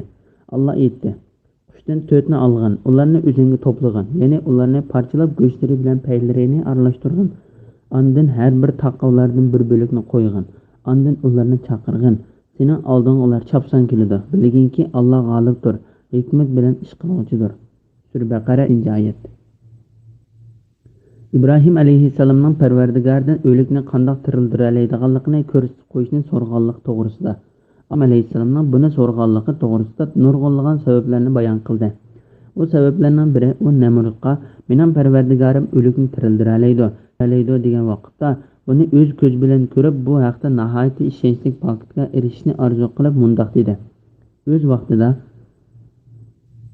İbrahim Parvardigorim o'liklarni qandoq tirildiroladiganligini men ko'rsatgan dedi. Alloh o'liklarni tirildiroladiganligiga ishonmadingmi dedi. İbrahim ishondim, lekin ko'nglim texim qaror topsin uchun ko'rishni tilayman dedi. Bu vaqtda Imom Buxoriy Abu Hurayra radhiyallohu anhudan payg'ambar mundoq deganligini rivoyat qildi. Biz İbrahim'danmı bekrak şekillenishga haqliq turmiz. Chunki u o'z vaqtida Ibrohim Parvardigorim o'liklarni tiralaydiganligini man ko'rsatgan dedi. Allah o'liklarni tiralaydiganligiga ishonmadingmi dedi. U ishondim, lekin ko'nglim texim qaror topsin uchun dedi. Bu hadisning ma'nosi shaksiz biz nihoyatda ishonchli pokitni talab qilishga haqliq turmiz. İbrahim Aleyhisselam'a berilgan javob to'g'risida Alloh aytdi: Qushdan to'rtni olgin, ularni o'zingga to'plagin, ya'ni ularni parchalab go'shtlari bilan paylarini aralashtirgin. Ondan har bir taqqa ulardan bir bo'lik, ondan ularni chaqirgin. Sening oldinga ular chopsan keladi. Bu uchar qushning qaysi qush ekanligida olimlar ixtilof qilishib qoldi. Bu ixtilofning hech qanday foydasi yo'qdir. Agar uchar qushning qaysi qush ekanligini aniq bilganga foyda bo'ladigan bo'lsa, Alloh uni ochiq bayon qiladi. O'zingga to'plagin.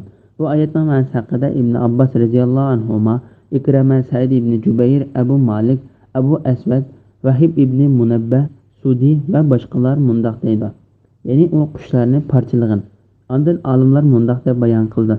İbrahim Aleyhisselam uchar qushdan to'rtni o'ltirib parchaladi.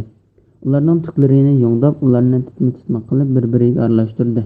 Ondan aralashtirilgan uchar qushning go'shti va suyaklarini bir bo'likdan bir taqqa, yana bir bo'likdan bir taqqa chashdi. To'rt taqqa chashdi deychilarim bor. Ya'ni taqqa chashdi deychilarim bor. Ibn Abbas mundoq deydi. İbrahim Aleyhisselam qo'lida ularning boshlarini tutib turdi.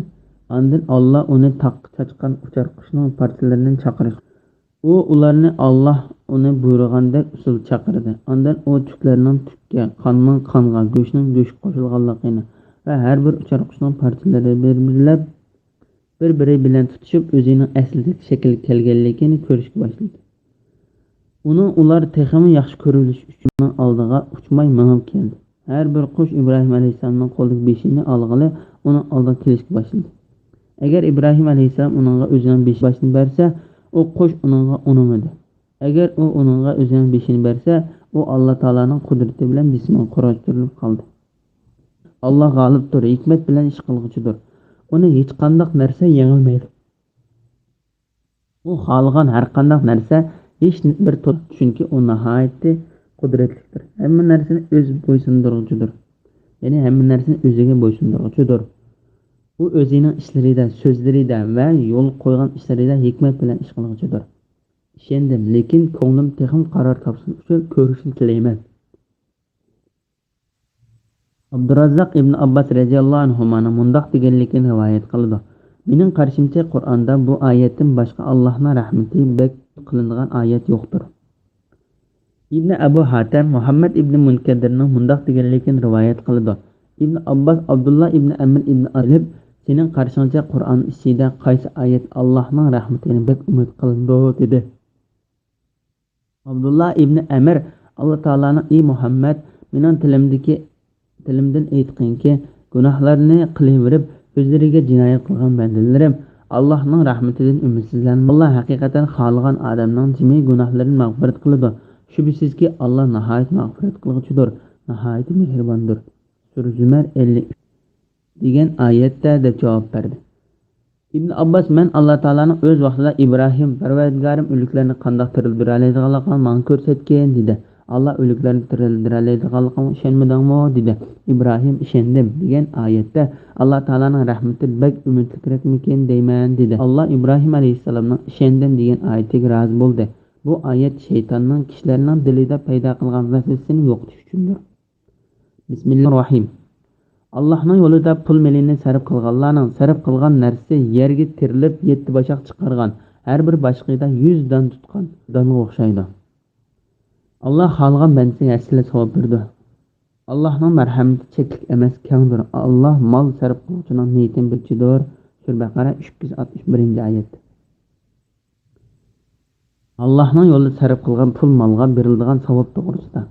Allohning yo'lida va uning roziligini izlab, o'zining mol-mulkini sarf qilgan kishiga savobini nechasilab beradigan va bir yaxshilik uchun 780 savob beradiganligiga keltirgan misolidir. Allah bu misolni keltirib mundoq deydi. Allohning yo'lida pul melini sarf qilganlarning narsasi yerga tirilib 7 boshoq chiqargan, har bir boshqida 100 dan tutgan bir donga o'xshaydi. Said ibn Jubayr mundoq deydi. ya'ni Allohning savob bo'ladigan ish uchun deganlik bo'ladi. Makhul mundoq deydi, ya'ni mol-mulkni ot ilib qo'yish, qurol va boshqa tayyorliqlarga o'xshash yo'ldagi jihodga lozimliq narsalar uchun ishlatish deganlik bo'ladi. Bu misol kishilarning esida qilishda bir yaxshilikning 700 gacha avut deb 700 ning ismini zikr qilgandan yaxshiroq. Chunki bu misolda xuddi yaxshi bir yerga ziroat qilgan kishining zaraati o'sib, Allah yaxshi ish qilgan kishiga aksilib ajr beradiganligi ishorat bordir. Bir yaxshilikning 700 yasigacha avuydiganligini qilib tövendagi hadislar keldi. İmam Ahmad Abu Mas'udning mundoq deganligini rivoyat qiladi. Bir kishi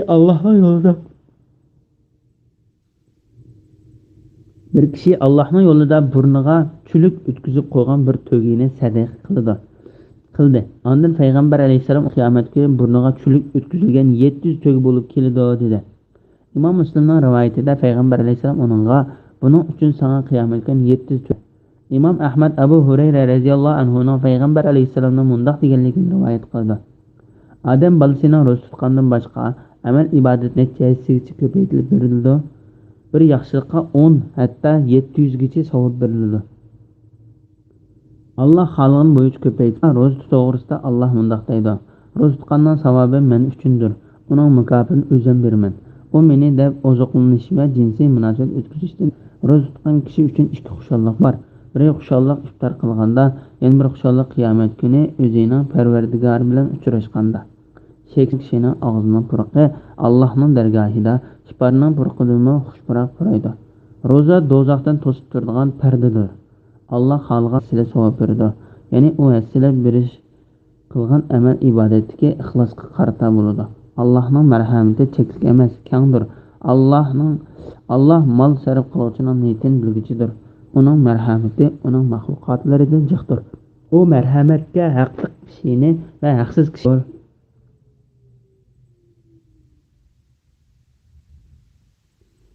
Bismillahirrohmanirrohim.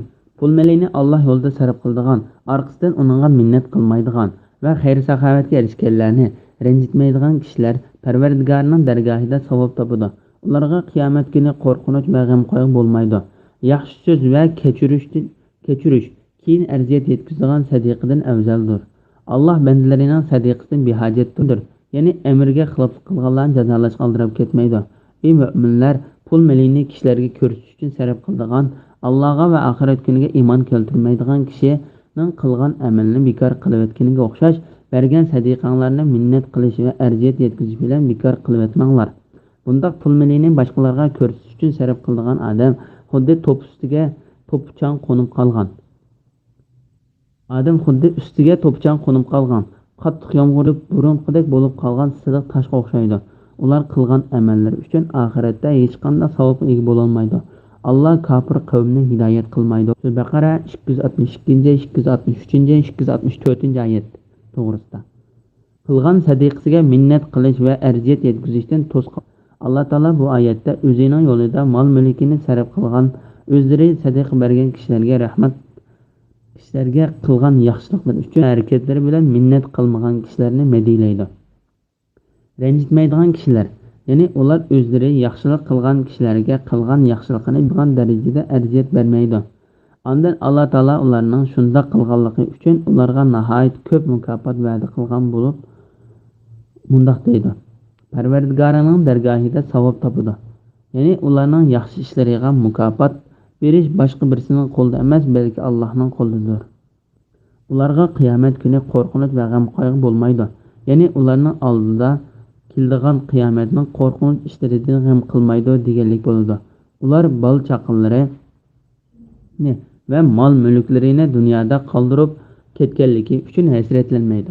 Chunki ular o'zlari dunyoda tashlashdan yaxshiroq narsaga erishdi. Yaxshi so'z, ya'ni musulmonlar uchun yaxshi so'z, duo qilish va kechirish so'z yoki harakat orqali qolgan uvolchilikni kechirib o'tish, keyin arziyat yetkazadigan sadiqadan afzaldir. Allah bandalarining sadiqasidan behojatdir, ya'ni o'zlaridan behojatdir. Halimdir, ya'ni amriga xilof qilganlarni jazolashga oldirib ketmaydi. Ya'ni ularning gunohlarini kechirgan va ularning o'tkazib solgan xato qilg'ichidir. Sadiq qilgandan keyin minnat qilishni to'sish haqida nurg'unlagan hadislar bor. imom Muslim Abu Zar radhiyallohu anhudan payg'ambar alayhissalomdan rivoyat qiladi. Qiyomat kuni Alloh so'zlamaydigan, qaramaydigan, poklamaydigan va qattiq azob bo'lgan 3 turli kishi bordir. Yani narsaga minnat qiladigan, ishtinini takabburlik ustidan uzun so'rab ketadigan, satmoqchi bo'lgan narsani yolg'on qasam bilan, masalan Allohning nomi bilan munch pulga bermadim degan o'xshash so'zlar bilan danglab yaxshi bahoga sotadigan kishilardir. Ey mu'minlar, bergan sadiqanglarni minnat qilish va arziyat bekor qilib etmanglar. Ya'ni Alloh bu oyatda minnat va arziyatning sababi bilan sadiqaning bekor bo'lib ketadiganligini va uning savobini berilmaydigan xabar berdi. Pul melini kishilarga ko'rsatish uchun sarf qiladiganlarga o'xshash. Ya'ni kishilarga bergan sadiqasidan Allohni va ko'p savob berishni umid qilmay, aksicha kishilarning uni maqtashini yoki kishilar meni sehiy deson deganga o'xshash bu dunyolarni ko'zda tutib kishilarga ko'rsatish uchun sadiqa qilgan kishi sadiqasini bekor qilib o'tgandek, sizlarga sadiqanglarni minnat qilish va arziyat berish orqali bekor qilib Allohga va oxirat kuniga iymon keltirmaydigan kishining qilgan amalini bekor qilib o'tganiga andin Alloh taolo boshqalarga ko'rsatgan kishiga misol keltirib mundoq deydi. Bundoq pul melini boshqalarga ko'rsatish uchun sadiqa qilgan kishiga misol keltirib mundoq deydi. Bundoqlar ko'rsatish uchun sarf qilgan odam xuddi ustiga to'pchang qo'nib qolgan, qattiq yomg'irdan keyin yuyilib burunqidek bo'lib qolgan siliq toshga o'xshaydi. Ya'ni u shu toshning ustidagi chang to'zonini ozroqmi qo'ymay iqitib, u toshni pop-pokiza siliq holatga keltirib qo'yganga o'xshash riyo uchun sadiq kishilarning amal ibodatlari mu kishilarga ko'rinishda amal ibodatda ko'rinsimi, u Alloh taolaning dargohida toshning misoliga o'xshash hammasi yo'qolib ketadi. Shu Alloh taolo mundoq deydi: ular qilgan amallar uchun oxiratda hech qanday savobga ega bo'la olmaydi. Alloh kofir qavmni hidoyat qilmaydi.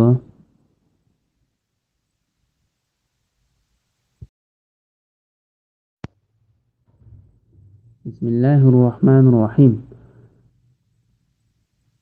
Mollarini Allohning roziligini tilash va nafslarini sadiq ihsonga odatlantirish yo'lidan sarf qiladiganlar egizlikka joylashib yomg'irdan bahramand bo'lsa, mevasi ikkisi ko'p bo'ladigan. Qattiq yomg'irdan bahramand bo'lmasa, shabnan bilanmi qonadigan. Ya'ni qaysi holda bo'lsin meva o'xshaydi. Demak, bunda xayr saxovatli odam meli ko'p bo'lsa ko'pga yarasha, oz bo'lsa ozga yarasha beradi. Alloh qilgan amallaringlarni ko'rib turibdi.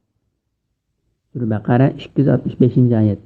Bu oyat keltirilgan misol mollarini Allohning roziligini izlab sadiq qilgan kishining misoli. Nafslarini sadiq ihsonga odatlantirish uchun sarf qilganlar, ya'ni ular o'zlarining qilgan sadiqasi uchun Allohning ularga to'liq ajr beradiganligiga ishongan. Iymon qilgan amal ibodatlarining ajrini Alloh taolaning beradiganligiga ishonganligini bayon qilib, hadisda payg'ambar alayhissalomning bundoq rivoyat qiladi: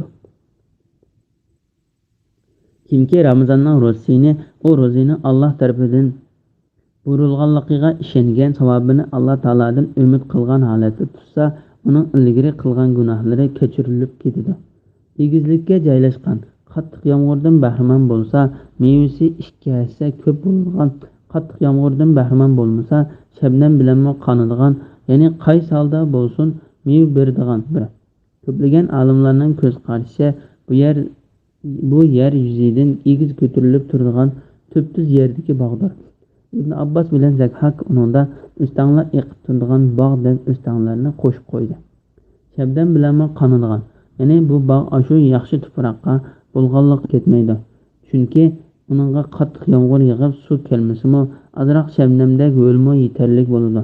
Shuningdek, mu'minning amal ibodati bekor bo'lib ketmaydi, balki Alloh uni qabul qilib, uni texmi ko'paytirib berdi. Shun Alloh mundoq deydi: Alloh qilganini ko'rib turg'uchidir, ya'ni uningga bandalarining ishlaridan kichikkin bir narsani yo'shirin bo'lmaydi. Bismillahirrohmanirrohim. Aranglarda kimni yoqtirsinki, uning xormiliq uzumlik ostidan eriqlar eqib turadigan mevalari bo'lgan bir big'i bo'lsin. Uning o'zi qirib qolgan ballar ushoq bo'lib, bu bog' o'tilib kelgan bir qor bo'ronda kuyib ketsin. Sizlarning uchun Allohning sizlarga oyatlarini shunday go'zal misol bilan bayon qiladi. Ya'ni pul milini riyo uchun sarf qilgan yoki boshqalarga ranjitish sarf qilgan odam savobni eng muhtoj turliq yo'qotib qo'ygan bo'ladi. Sura Baqara 266 oyat. Yabining yomon ishlar tufaylidan yo'qib ketadiganligiga keltirilgan misol to'g'risida. İmam Buxoriy bu oyatning ma'nosi haqida Ibn Abbos va Umayrning mundaq deganligini rivoyat qildi. Bir kuni Umar ibn Xattob sahobalarga kimni yoqtirsinki, uning xo'rumliq uzumlik ostidan eriqlar eqib turadigan mevalarning hamma xillari bo'lgan bir beg'i bo'lsin degan bu oyat kim haqqa tushgan deb qaraysizlar dedi. Ular Alloh bilguchidir deb javob berdi. Umar bilamiz yoki bilmaymiz danglar deb ochiq qildi. Ondan Ibn Abbos ey mo'minlarning xalifasi bu oyat haqida men ko'nglimda mundaq o'ylayman dedi. Umar birodarimning o'g'li ko'nglimni gapni degin, o'zingni oddiy ko'rmagan dedi. Ibn Abbos bu oyat bir amalga misol qildi dedi. Umar qanday amalga deb so'radi.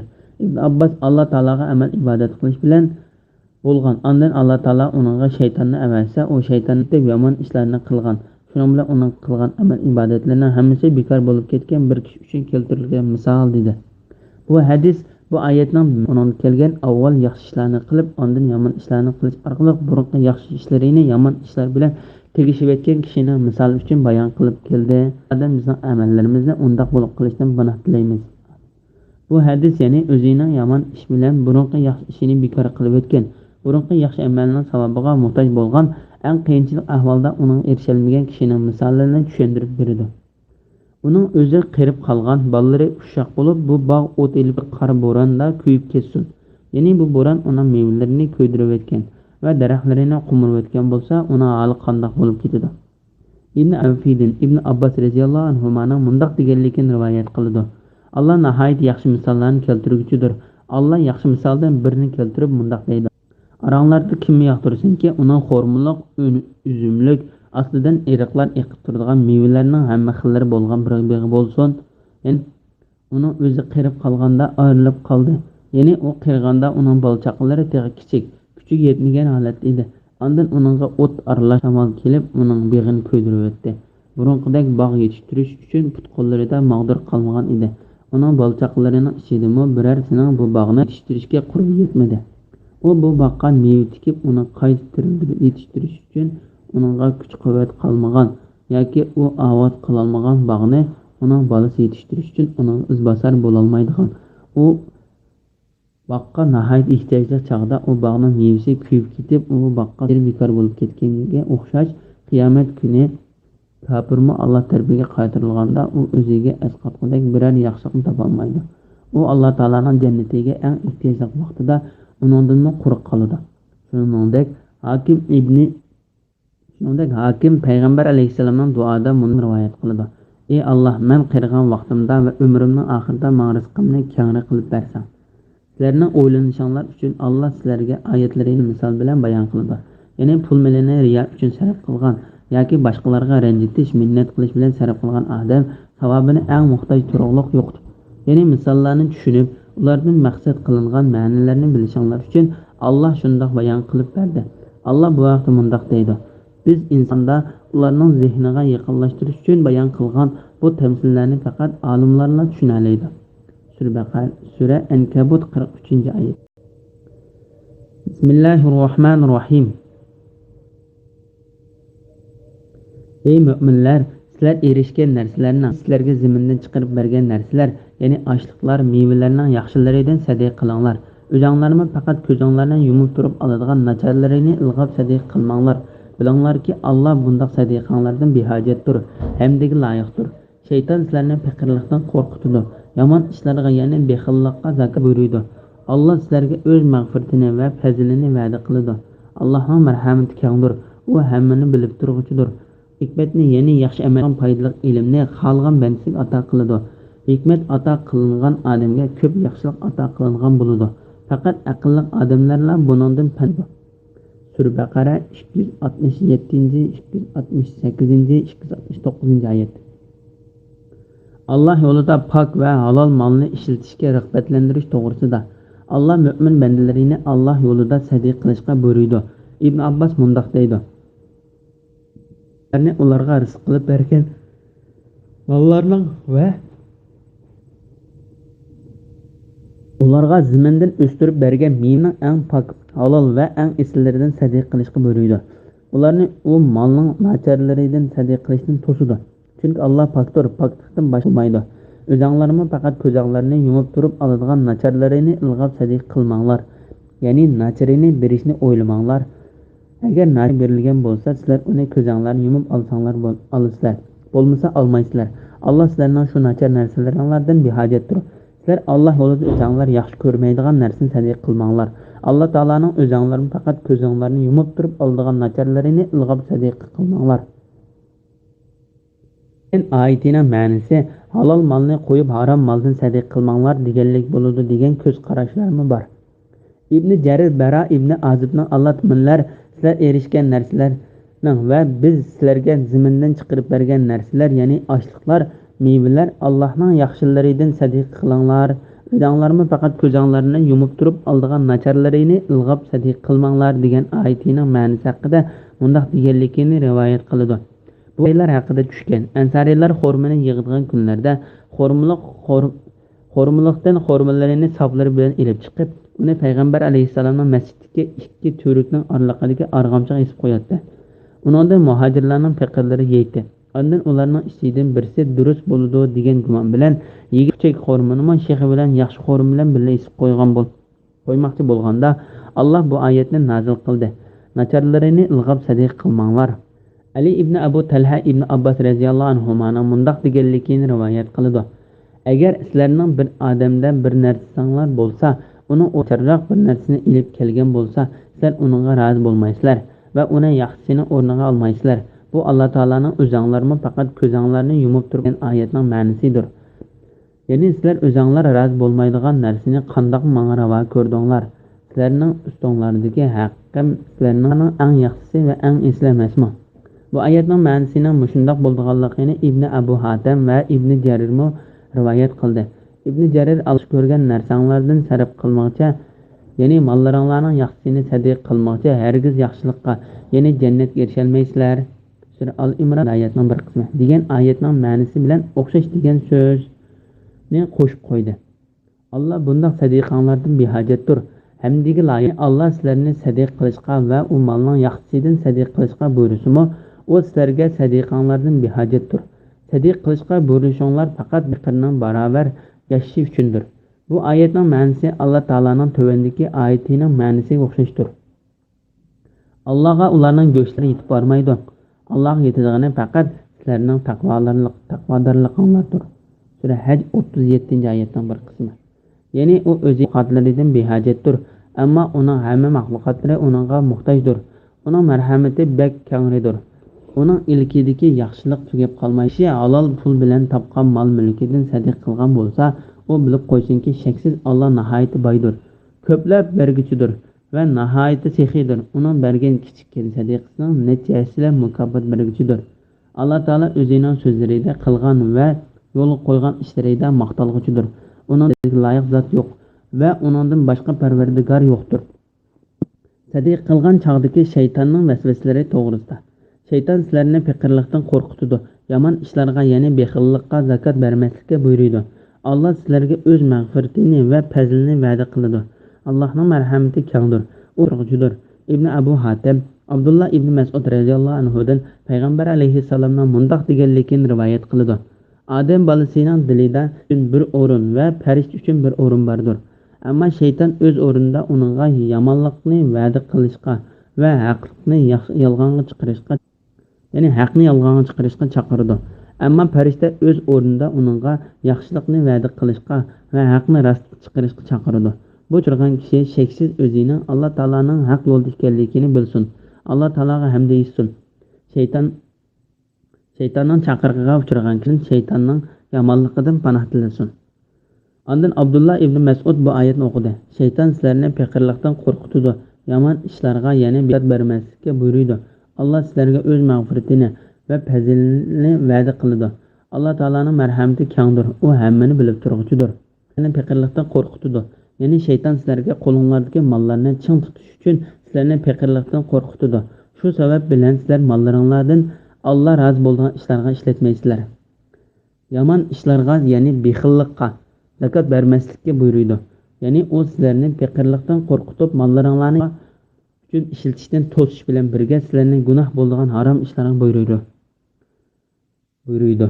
Allah sizlarga o'z mag'firatini va fazilini, ya'ni shayton sizlarni yomon ishlarga buyurgan bo'lsa, Allah sizlarga o'z mag'firatini va'da qiladi. Shayton sizlarni faqirlikdan qo'rqitgan bo'lsa, Allah o'z marhamatini va'da qiladi. Allohning marhamati kengdir, u hammani bilib turg'uchidir. Hikmatning ma'nosi to'g'risida. Hikmatni ya'ni yaxshi amalga yetaklaydigan foydali ilmni xohlagan bandasiga ato qiladi. Ali ibn Abu Talha ibn Abbas radhiyallohu anhuning rivoyat qiladi.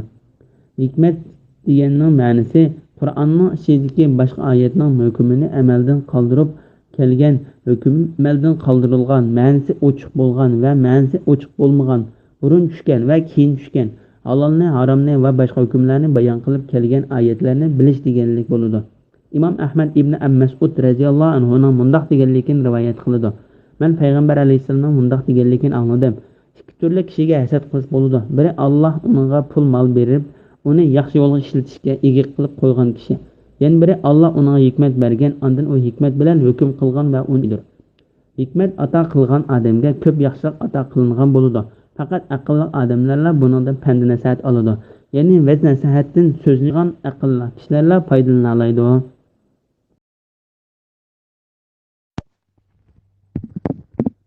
Bismillahirrohmanirrohim. Nemini xayr ihson qilmanglar yoki Allohning yo'lida nemini va'da qilmanglar, Alloh uni haqiqatan bilib turadi. Zalimlar, ya'ni zakotni man'iy qiluvchilar yoki pul malini gunoh ishlarga sarf qiluvchilarga hech qanday madadkor chiqmaydi. Sadiqani oshkor bersanglar bu yaxshi, uni maxfiy bersanglar va yo'qsillarga bersanglar texim yaxshidir. Bu sizlarning ba'zi gunohinglarga kaforat bo'ladi. Alloh sizlarning qilgan amalinglardan xabardor. Sura Baqara 270-271 oyat to'g'risida. Allah bu oyatda o'zining yaxshi ishlar uchun mol-mulkini sarf qiladigan har bir kishini bilib turg'uchidir ekanligini xabar berdi. Bu bilish Allohning roziligini izlab mol-mulkini sarf qilgan kishilarga Allohning to'liqligini o'z ichiga oladi. Uningga bo'ysunmay, uning buyrug'iga xiloflik qilgan, uning bergan xabariga ishonmagan va uningga boshqa bir sherikni qo'shib ibodat qilgan turib bundoq deydi. Zalimlar, ya'ni zakotni ma'ni qiluvchilar yoki pul malini gunoh ishlarga sarf qiluvchilarga hech qanday madadkor chiqmaydi. Qiyomat kuni Allohning azobidan qutqizadigan kishi yo'q. Oshkora va yoshirin sadiq qilishning fazilati to'g'risida. Sadiqni oshkor bersanglar, bu agar sadiqni oshkor qilsanglar bu yaxshidir. Agar uni maxfiy bersanglar va yo'qsillarga bersanglar texim yaxshidir. Bu oyatda sadiq qilish uni oshkor qilgan qaraganda yaxshi ekanligiga pokit bordir. Chunki maxfiy qilingan sadiqa riyodan yiroq bo'ladi. Agar sadiqini oshkor qilsa, uning sadiq qilganligini kishilar ko'rib, uningga ergishib, ularmo sadiq qildigan ish bo'lsa, bu jihatdan sadiqini oshkor qilgan yaxshi. Payg'ambar alayhissalom bundoq deydi: Qur'onni oshkor o'qigan kishi sadiq oshkor qilgan kishiga o'xshash. Qur'onni ichida o'qigan kishi sadiqni yoshirin qilgan kishiga o'xshashdir. Islom tuvanda degan so'ziga qaraganda aslida bu oyatning ma'nosi sadiqni yoshirin qilish deganlikdir. Imom Buxoriy va Muslim Abu Hurayra radhiyallohu anhudan payg'ambar alayhissalomning bundoq deganligini rivoyat qiladi. Alloh taolaning saqlandiq sayi yo'q. Qiyomat kunida Alloh o'z sayisiga oladigan 7 turli odam bor. Birinchi adil musulmon podshoh, ikkinchi Allohning o'z fitriga yash, uchinchi qalbi Alloh taolaning masjidiga bog'langan kishi, to'rtinchi Alloh yo'lida do'st bo'lib Alloh uchun yig'ilgan va Alloh uchun beshinchi chiroyli ayol uni o'ziga chaqirsa, men Allohdan qo'rqaman deb rad qilgan kishi, oltinchi o'ng qo'li nimani berganligini so'l qo'l bilmay rejida maxfiy sadiqa bergan kishi, yettinchi pinhon joyda Alloh taolani zikr qilib yosh to'kkan kishi. Bu sizlarning bari kaforat bo'ldi.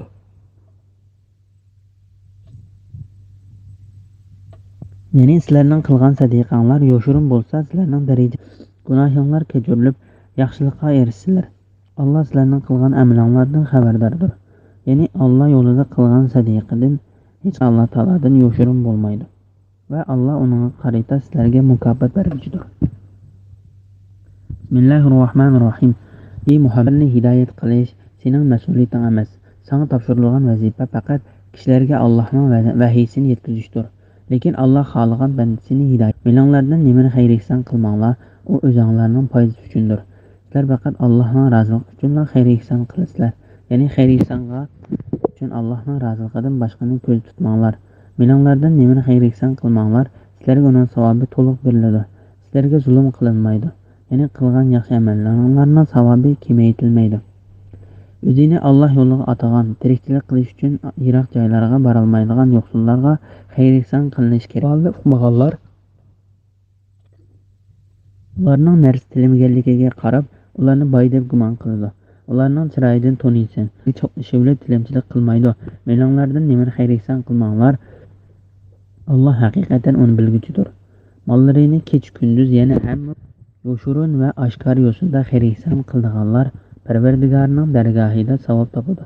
Ularga oxiratda qo'rqinch va g'am qayg'u bo'lmaydi. Sura Baqara 272, 273, 274 oyat to'g'risida.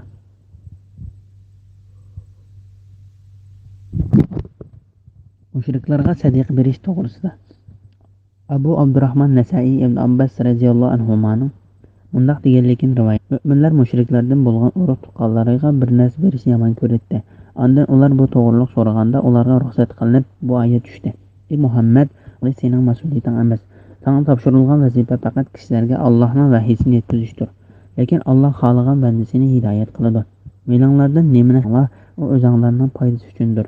Sizlar faqat Allohning roziligi uchun xayr ihson qilasizlar. Ya'ni xayr ihsoninglar uchun Allohning roziligidan boshqasini ko'z tutmanglar. Meninglardan nimani xayr ihson qilmanglar, sizlarga uning savobi to'liq beriladi. Sizlarga zulm qilinmaydi. Ya'ni qilgan yaxshi amallarni kamaytirilmaydi. Alloh taolaning meninglardan nimani xayr ihson qilmanglar, uni o'z uchundir degan bu oyatning ma'nosi Alloh taolaning kimki yaxshi ish qiladigan foydasi o'zigidir va yomon ish qiladigan zararimi o'zigidir deganiga o'xshab ketadi. Sura Fussilat 46-oyatning bir qismi. Meninglardan nimani xayr ihson qilmanglar, u o'zinglarning foydasi uchundir. Sizlar faqat Allohning roziligi uchun xayr ihson qilasizlar. Ya'ni xayr ihsoninglar uchun Allohning roziligidan boshqani ko'zda tutmanglar. Haqida Hasan Basri mundaq deydi: Mu'minning qilgan sadiqasi o'zining foydasi uchundir. Chunki mu'min sadiq qilsa, Alloh taolaning roziligi uchun sadiq qiladi. Xurosani mundaq deydi: Agar sen sadiqani Alloh taolaning roziligini izlab bersang, sadiq olg'uchi uning bilan qandoq ish qilsin, senga hech qanday gunoh bo'lmaydi. Ya'ni bir kishi sadiqini Allohning roziligini izlab qilgan bo'lsa, sadiq olg'uchi yaxshi yoki yomon bo'lsin, sadiqiga haqli nomrod kishi bo'lsin yoki haqli bo'lmagan boy kishi bo'lsin, u sadiqini Alloh taolaning roziligini izlab berganligi uchunla uning ajr va savob beriladi. Alloh taolaning meninglardan nimani xayr ihson qilmanglar, sizlarga uning savobi to'liq, sizlarga zulm qilinmaydi. Ya'ni qilgan yaxshi amallaringlarning savobi kamaytirilmaydi degan oyati va payg'ambar alayhissalomning tuvandagi hadisi buning dalilidir. Imom Buxoriy va Muslim Abu Hurayradan payg'ambar alayhissalomning mundaq deganligini rivoyat qiladi. Bir kishi cho'qim men bu kecha bir sadiq berman dedi-da, o'zining bermoqchi bo'lgan sadiqasini bilmasdan yomon yo'ldagi bir buzuq ayol berib qoldi. Ondan kishilar uni sen buzuq ayol sadiq qildingmi deb ayblashdi. Ondan u Alloh men buzuq ayolga sadiq qilib qoptiman. Buningga sana hamd sanolar bo'lsin. Men cho'qim bu kecha bir sadiq berman dedi. Ondan o'zi sadiqni bir boy kishi berib qoldi. Kishilar uni sen kecha bir boyga sadiq qildingmi deb ayblashdi. Ondan u Alloh men bir boyga sadiq qilib qoptiman. Buningga sana hamd sanolar bo'lsin. Men cho'qim bu kecha bir sadiq berman dedi. Ondan u o'zining bermoqchi bo'lgan sadiqasini bir o'g'riga berib soldi. Ondan kishilar uni yana sen bir o'g'riga sadiq qildingmi deb ayblagan. Tur bilan u ey Alloh sadiqamni buzuq ayolga, boyga va o'g'riga berib qoptiman. Buningga sana hamd sanolar bo'lsin dedi. Ondan uning yiniga berib kelib, uning yiniga kelgan olimlarning xitlofi bor. Lekin bularning ichida uning qiziq kelgan farishta degan so'z kuchliroqdir. Sening bergan sadiqa qabul bo'ldi. Balki buzuq ayol sening uning bergan sadiqang bilan o'zining qilayotgan buzuqchiligida yenishi. Boy kishi ibrat ilib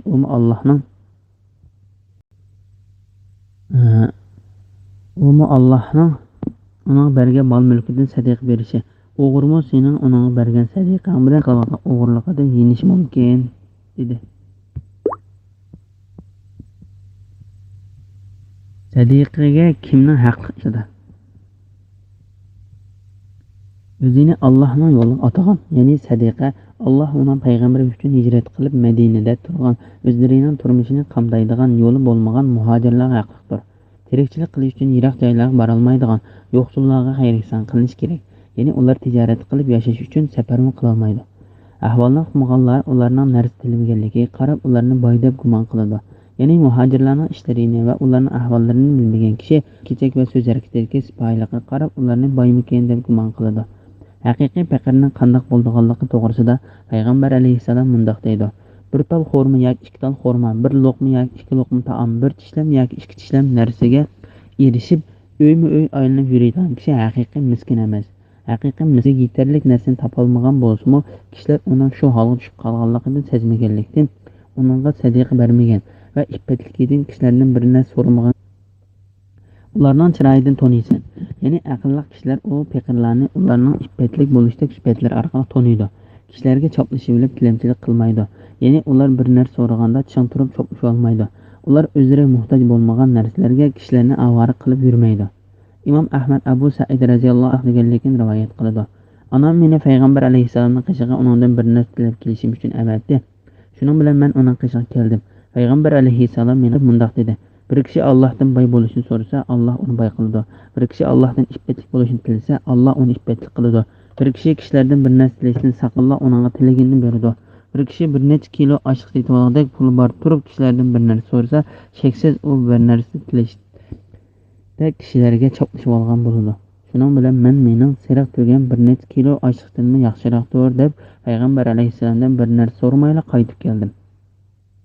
Nima xayr ihson qilmanglar, Alloh haqiqatan uni bilguchidir. Kishilarning qilgan yaxshiliklaridan Alloh taologa hech qanday narsa yo'shirib bo'lmaydi. Yaxshilik qilgan kishilar qiyomat kuni mukofotga eng muhtoj bo'lib turgan vaqtda Alloh taolo ularga to'liq mukofot berguchidir. Sadiq qilgan kishilarni madhiyalash to'g'risida.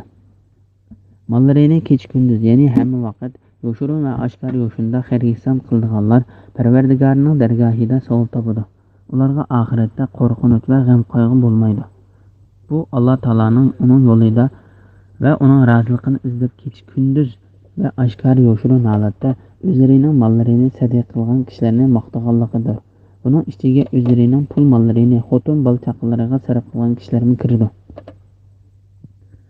Bu salom Makkani fath qilgan yili, ya'ni bir rivoyatda payg'ambar alayhissalomning vidolashish hajjini qilgan yili Said ibn Abu Waqqasning kesilini ko'rgil borganda uningga mundoq dedi: "Yolongning ig'lig'iga bir narsa silib qo'ygan kichikkin yaxshi ishingdimi, Alloh taolaning roziligini izlab qilsang, sen uning bilan bir daraja ko'tarilasan." Imom Ahmad Abu Mas'ud radhiyallohu anhudan payg'ambar alayhissalomning mundoq deganligini rivoyat qiladi: "Inson o'zining bola-chaqalariga Alloh taolaning roziligini umid qilib pul mollarini sarf qilsa, u cho'qim sadiq hisoblanadi. Xayr ihson qilganlar Parvardigorning dargohida savob topadi. Ya'ni ular qilgan yaxshi ishlari uchun qiyomat kuni Parvardigorning dargohida savob topadi. Ularga oxiratda qo'rqinch va g'am qayg'u bo'lmaydi." Bismillahirrohmanirrohim. Jazani o'sim yegan odamlar qiyomat kuni go'llaridan jim chepilib qolgan sarang odamlarda qobudi. Chunki ular Alloh harom qilgan ishni halol bilib, savdo setiq jazoni o'xshash jazoni nimish harom bo'ladi dedi. Alloh savdo setiqni halol qildi. Jazosiz bo'lganlik uchun shaxsga va jamiyatga ziyonli bo'lganlik uchun harom qildi. Kimki Parvardigor tarafidan vaznasat kelgandan keyin, ya'ni jazoni man'iy qilingandan keyin burun olg'ini o'zining bo'ladi. Uning ishi Allohga topshiriladi. Ya'ni Alloh xolisa uni kechiradi, xolisa jazolaydi.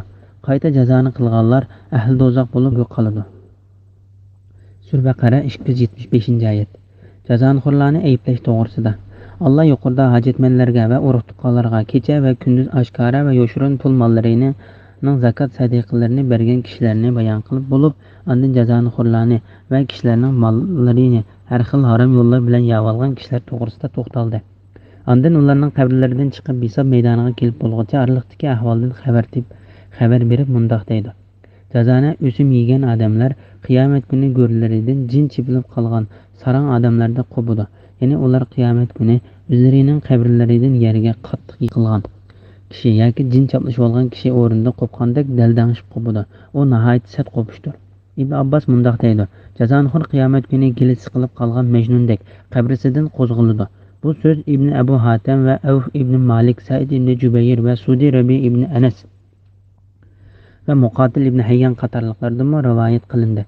İmam Buxoriy Samura İbn Jundub radhiyallohu anhudan rivayet qilingan Payg'ambar alayhissalomning tushida ko'rgan narsani so'zlab bergan. Uzun hadisning davomida Payg'ambar alayhissalom mundoq deydi: "Ondan biz bir o'stangni yiniga keldik. Samura İbn Jundub, men Payg'ambar alayhissalom u o'stang qonga o'xshash qizil edi, dedimkin deb o'ylayman" dedi. O'stangning ichida suv uzib turadigan bir kishi bor edi. O'stangning qirg'iqi qishig'iga bir muncha toshlarni to'plab olgan bir kishi bor edi. Yeliq o'stangning ichidagi suv uzib turgan kishi ma'lum miqdorda suv uzib bo'lib, yeliq qishig'iga tosh to'plab qo'ygan kishining oldiga kelib, uningga og'zini ichib berdi. Ondan u uning og'ziga toshdan birini tashlab qo'ydi. İmam Buxoriy o'stangda suv uzib turgan u kishi jazoni xo'rdir dedi. Bu shuning uchundirki, ular Alloh harom qilgan ishni halol bilib, savdo setiq jazoniga o'xshash, jazoni nimish harom bo'ladi dedi. Alloh savdo setiqni halol qildi. Jazoni badalsiz bo'lganligi, shaxsga va jamiyatga ziyonli bo'lganligi uchun. Ya'ni ular Allohning shariatidagi hukmlaridan yuz o'rganlik uchun jazoni yeyishni halol sanadi. Bu ularning jazonini savdo setiqqa o'xshashligi emasdir. Chunki mushriklar Alloh Qur'onda yo'lga qo'ygan savdo setiqning qoida tuzumlarini e'tirof qilmaydi. Agar ular jazonini savdo etgan bo'lsa, cho'qim ular jazoni savdo setiqqa o'xshash deydi. Lekin ular savdo setiq jazoniga o'xshash, jazoni nemish harom bo'ladi dedi. Ya'ni savdo setiq degan jazoniga o'xshash, nemishqa jazoni harom qilinib, savdo setiq halol qilindi ekan deydi. Bu ularning Alloh yo'liga qo'ygan narsaga e'tiroz bildirishidir.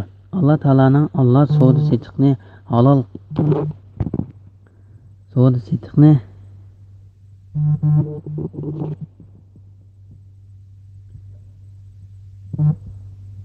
savdo setiqning qoida tuzumlarini e'tirof qilmaydi. Agar ular jazonini savdo setiqqa o'xshatgan bo'lsa, cho'qim ular jazoni savdo setiqqa o'xshash deydi. Lekin ular savdo setiq jazoniga o'xshash, jazoni nimish harom bo'ldi dedi. Ya'ni savdo setiq degan jazoniga o'xshash, nimishqa jazoni harom qilinib, savdo setiq halol qilindi ekan deydi. Bu ularning Alloh yo'l qo'ygan narsaga e'tiroz bildirishidir. Alloh taolaning Alloh savdo setiqni halol qildi. Jazonini badalsiz bo'lganligi, shaxsga va jamiyatga ziyonli bo'lganligi uchun harom qildi degan oyati ular Alloh taolaning savdo setiqning hukmi bilan jazonining hukmining oraliqini ayirganligini bilib turib qilgan e'tiroziga berilgan radiyaning to'liqlamasi bo'lishi mumkin. Allohning hukmiga hech kim qarshi chiqolmaydi. U hikmat bilan ish qiluvchidir va bilimli zotdir. U o'zining qilgan ishi to'g'risida so'ralmaydi, balki insonlar so'raladi. U ishlarning haqiqatlarini va uning foydali taraflarini bilguchidir. U bandalariga foydali narsani yo'lga qo'yib, ziyonli narsadan chudur. U bandalariga ana kichik bo'lsa mehribon bo'lgandan bakrak mehribondir. Kimki Parvardigor tarafidan vaznasihatga kelgandan keyin, ya'ni jazoni olgandan keyin uningdan yansa, burun olg'ini o'zining bo'ladi. Uning ishi Allohga topshiriladi. Ya'ni Alloh xolisa uni kechiradi, xolisa jazolaydi. Ya'ni bir kishiga Allohning jazonidan to'sqanligi yetganda, uningdan yongan bo'lsa, uning ilgari olg'ini o'ziga hisob bo'ladi. Ya'ni Alloh uning ilgari qilib solgan jazoxo'rligini kechirib o'tadi. Alloh bu vaqtda mundoq deydi: "O'tganki gunohni Alloh afv qildi." Sura Maidaning bir qismi. Payg'ambar alayhissalom Makkani fath qilgan kuni mundoq dedi: "Islom kelishdan burun olgan jazonining hammasi mening bu ikki putimning tagiga tashlanib ketadi. Hammasi amaldan qoldirildi. Men birinchi bo'lib amaldan qoldirilgan jazoni Abbosning jazonisidir." Payg'ambar alayhissalom ularning jazonini qaytarishga buyurmay, balki ularning ilgari olgan jazolarini kechirib o'tdi. Alloh bu vaqt mundoq deydi: "Burun olg'ini o'zining bo'ladi. Uning ishi Allohga topshiriladi. Ya'ni Alloh xolisa uni kechirdi, xolisa jazolaydi." Said ibn Jubayr va Sudi Alloh taolaning burun olg'ini o'zining bo'ladi degan oyatining ma'nosi haqida jazoni harom qilishdan burun olgan jazonisi o'zining bo'ladi dedi.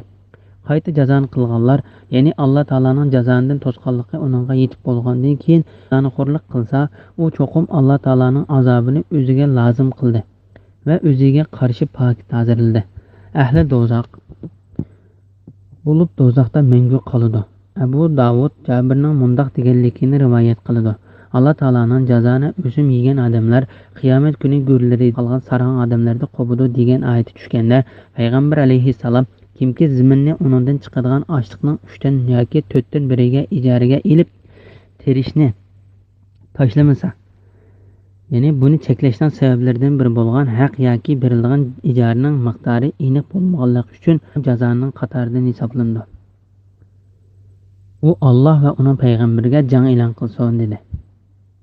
Kimki ziminni uningdan 3dan yoki 4dan biriga ijaraga elib terishni tashlamasa, u Alloh va uning payg'ambariga jang e'lon qilsin dedi.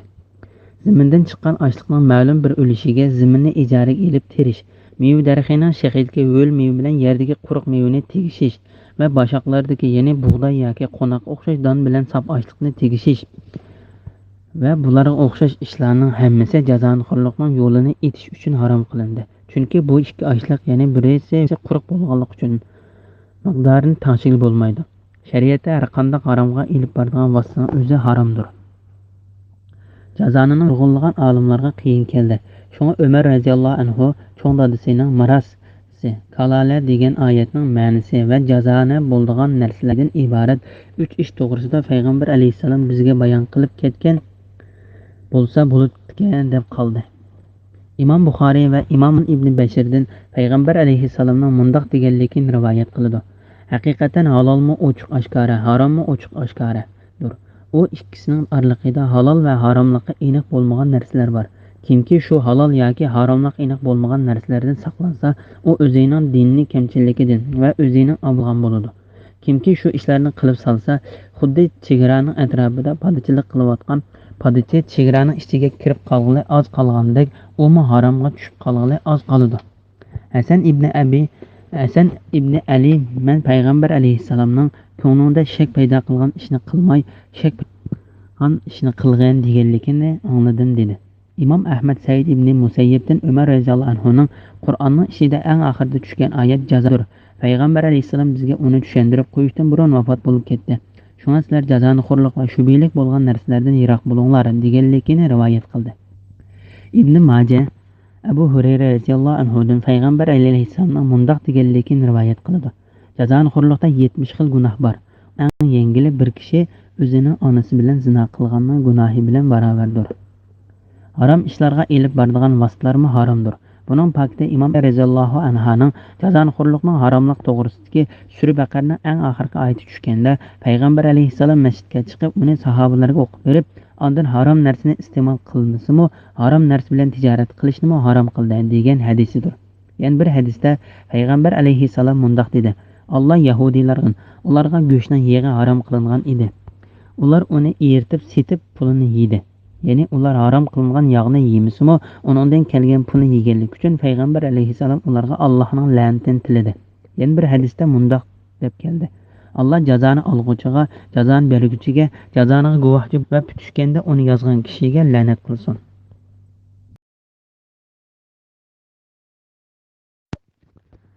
Bismillahirrohmanirrohim. Allah jazonining barakatini o'chiradi, sadiqining barakatini ziyoda qiladi. Allah her bir naşükür, ya'ni jazonini halol sanoqchi gunohkorni do'st tutmaydi. Iymon etgan, yaxshi amallarni qilgan, namoz o'qigan va zakot bergan kishilar Parvardigorning dargohida cho'ng savobga erishadi. Ular oxiratda qo'rqinch va g'am 277 Sura Baqara 276-277 oyat. Jazonxo'rlik bilan topgan molda barakat bo'lmasligi to'g'risida. Allah Taala jazonidan kelgan molning hammasini jazonxo'rlikning qo'lidan yo'qotish yoki melining yo'qotish bilan uning jazonidan kirgan mollaridan foydalanolmaydigan qilib xabar berdi va jazonxo'rni u mol bilan dunyo va oxiratda azoblaydiganligini bayon qildi. Allah bu vaqt mundoq deydi: Ey Muhammad, aytqinki, garchi haromning ko'pligi tingshig'ichi seni ajablantirsimi? Harom bilan halol barobar emas. Sura Maida 100-oyatning bir qismi. Allohning ularni dunyoda mag'lub qilishi, oxiratda jahannamga haydashi kofirni mo'mindan farqlantirish uchundir. Kofirlarni usti-ustiga davlat to'plagandan keyin do'zaxga tashlaydi. Sura Anfal 37-oyatning bir qismi. Sizlar kishilarning pul meli ichida o'stirish uchun biror pullar Allohning dargohida o'smaydi. Ya'ni kishilar berganimdan jiqroq qaytsin degan niyat bilan berilgan sovg'aning Alloh taolaning dargohida savobi bo'lmaydi. Sura Rum 39-oyatning bir qismi. İbn Jarir Allah jazonining barakatini o'chiruvdi ma'nosiga Abdullah ibn Mas'ud radhiyallohu anhu payg'ambar alayhissalomning din rivoyat qilgan jazonidan kelgan mol qanchalik ko'p bo'lsin uning keyinligi ozdir degan hadisning ma'nosi o'xshab ketadi dedi. Bu yerda deyilayotgan jazonixo'rlikqa hozirgi zamondagi bankka qo'yilgan yoki olgan pulning o'simi kirdi. Allah qilgan kishining mollarini ko'paytirib beradiganlik to'g'risida sadiqning barkatini ziyoda qiladi. Bu vaqtda Imom Buxoriy Abu Hurayra radhiyallohu anhudan payg'ambar alayhissalomning mundoq deganligini rivoyat qildi. Bir kishi halol yo'l bilan topgan melidan sadiq qilsa, shaksizki Allah haloldan boshqasini qabul qilmaydi. Allah o sadiqini o'ng qo'l bilan qabul qilib, sizlarning biringlar o'zingizning chor mollarini beqib ko'paytgandek, uni o'z egasiga tog'da ko'paytib berdi. Gunohkorlar kofirlarning Alloh taolaning dargohida yomon ko'rilganligi to'g'risida. Allah har bir noshukr, ya'ni jazonini halol sanuvchi gunohkorni do'st tutmaydi. Ya'ni Allah dilida so'z va ish harakatlari nachar kofirlarni yaxshi ko'rmaydi. Allah Taala jazonixo'rlarni nimishqa qattiq azoblaydi deyilsa, buning javobi shuki, Allah bergan halol rizqqa rozi bo'lmay va uningga durust qilib bergan halol yo'lga qanoat qilmay, kishilarning mollarini har xil nachar yo'llar bilan o'rinsiz yevilishga tirishadi. Ham Allah Taolaning bergan ne'matiga tanidi, hamda kishilarning mollarini o'rinsiz yevilish bilan ularga zulm qiladi. Shukr qiluvchilarni madiyalash to'g'risida. Allah Taala o'zining Parvardigoriga ishongan, uning buyrug'iga bo'ysungan, uningga shukr qilgan, namoz o'qigan, uning bandalariga zakot berish orqali kishilarni maqtab, o'zining ularga tayyorlagan marhamatidan va ularning qiyomat kunidagi qiyin jazo maydonida xotirjam bo'lganligidan xabar berib mundoq deydi. Iymon etgan, yaxshi amallarni qilganlar, namoz o'qigan va zakot bergan kishilar Parvardigorining dargohida cho'ng savobga erishadi. Ular oxiratda qo'yga bo'lmaydi. Bismillahirrohmanirrohim. Ey iymon etgan kishilar, haqiqiy Allohning amriga muxolifatchilik qilishni saqlaninglar. Kishilarning zimmasida qilib qolgan jazoni, ya'ni o'sibni olmanglar. Agar unda qilsa, Alloh va uning rasuli sizlarga urush e'lon qiladi. Agar jazoni qilishdan tavba qilsanglar, qarz bergan sarmoyanglar o'zingizlarga qaytadi. Boshqalarni ziyon tortqizmaysizlar, o'zingizlarni ziyon tortmaysizlar. Agar qarzdorning qo'li qisqa bo'lsa, uning holi yaxshilanguncha kutinglar. Agar xayrli ish ekanligini bilsanglar, qiyinchilikda qolgan qarzni uningga sadiq qilib berayotganinglar sizlar uchun yaxshidir. Sizlar shundoq bir kundan, ya'ni qiyomat kunidan qo'rqinglarki, u kunda sizlar Allohning dargohiga qaytarilasizlar. Ondan har kishi qilgan yaxshi yomon amalning natijasini to'liq ko'radi. Ularga zulm qilinmaydi. Ya'ni yaxshi amali kamaytirilib, yomon amali Sur-Baqara 278, 279, 280, 281 oyat to'g'risida. Taqvodorlik qilishga va jazonixo'rlikdan yiroq turishga buyurganligi to'g'risida.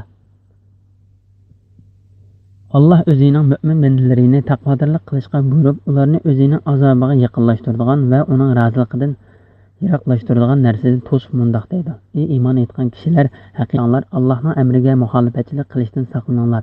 Ya'ni sizlar qilgan ishinglarda Alloh taoladan qo'rqinglar va Alloh taolaning sizlarning har bir ishinglarni kuzatib turadiganligini bilinglar. Kishilarni zimmasida qilib qolgan jazoni, ya'ni o'simni olmanglar. Ya'ni bu ogohlantirishdan keyin sizlar kishilarning zimmasidagi desmayanglardan boshqa jazoni orqali pullarni olmanglar. Haqiqiy mu'min bo'lsanglar, ya'ni agar Alloh sizlarga sud setishni halol, jazonixo'rlikni harom qilib berganligiga ishonguchi bo'lsanglar, kelgan pullarni olmanglar. Zayd ibn Aslam ibn Jurayd, Muqotil ibn Hayyan va Sudi qatorliqlar bu oyat Saqif qabilasiga Amir ibn Umayr, Mughira jamoasi to'g'risida tushgan deydi. Aslida islom kelishdan burun ilgari ularning oraliqida jazonixo'rlik munosabati bor edi. Islom kelib ularni musulmon bo'lgandan keyin Saqif qabilasi va qaytadan jazonixo'rlik qilib Mughira jamoatidan o'simni talab qildi. Mughira jamoati maslahatlashib Saqif qabilasiga islomda o'simni javob berdi. Makkaning boshqa Itob ibn Usayd bu ish to'g'risida payg'ambar alayhissalomga xat yozdi. Shuning bilan bu oyat tushdi. Ondan payg'ambar alayhissalom Usaydga Alloh taolaning: "Ey iymon etgan kishilar, haqiqiy mu'min bo'lsanglar, Allohning amriga muxolifatchilik qilishdan saqlaninglar. Kishilarning zimmasida qilib qolgan, ya'ni o'simni olmanglar. Agar unda qilsanglar, bilinglarki, Alloh va uning rasuli sizlarga urush e'lon qiladi degan oyatini yezib avatdi." Şunun bilan ular biz Alloh taologa tövbe qilamiz, burungi o'simning qolganlarini olmaymiz deb qolgan o'simni olmadi. Bu oyatda oyat tushib bo'lgandan keyinmi jazonixo'rlikni davomlashtirgan kishi uchun qattiq bir tahdid borligini ishorat bordir.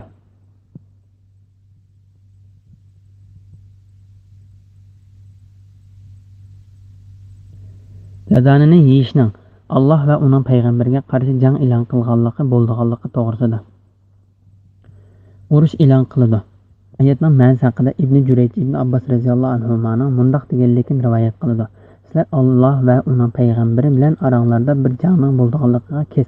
Ya'ni Ibn Abbos radhiyallohu anhumaning jazon olg'uchiga qiyomat kuni jang uchun qurolini olgan deyiladi deb bu oyatni o'qidi.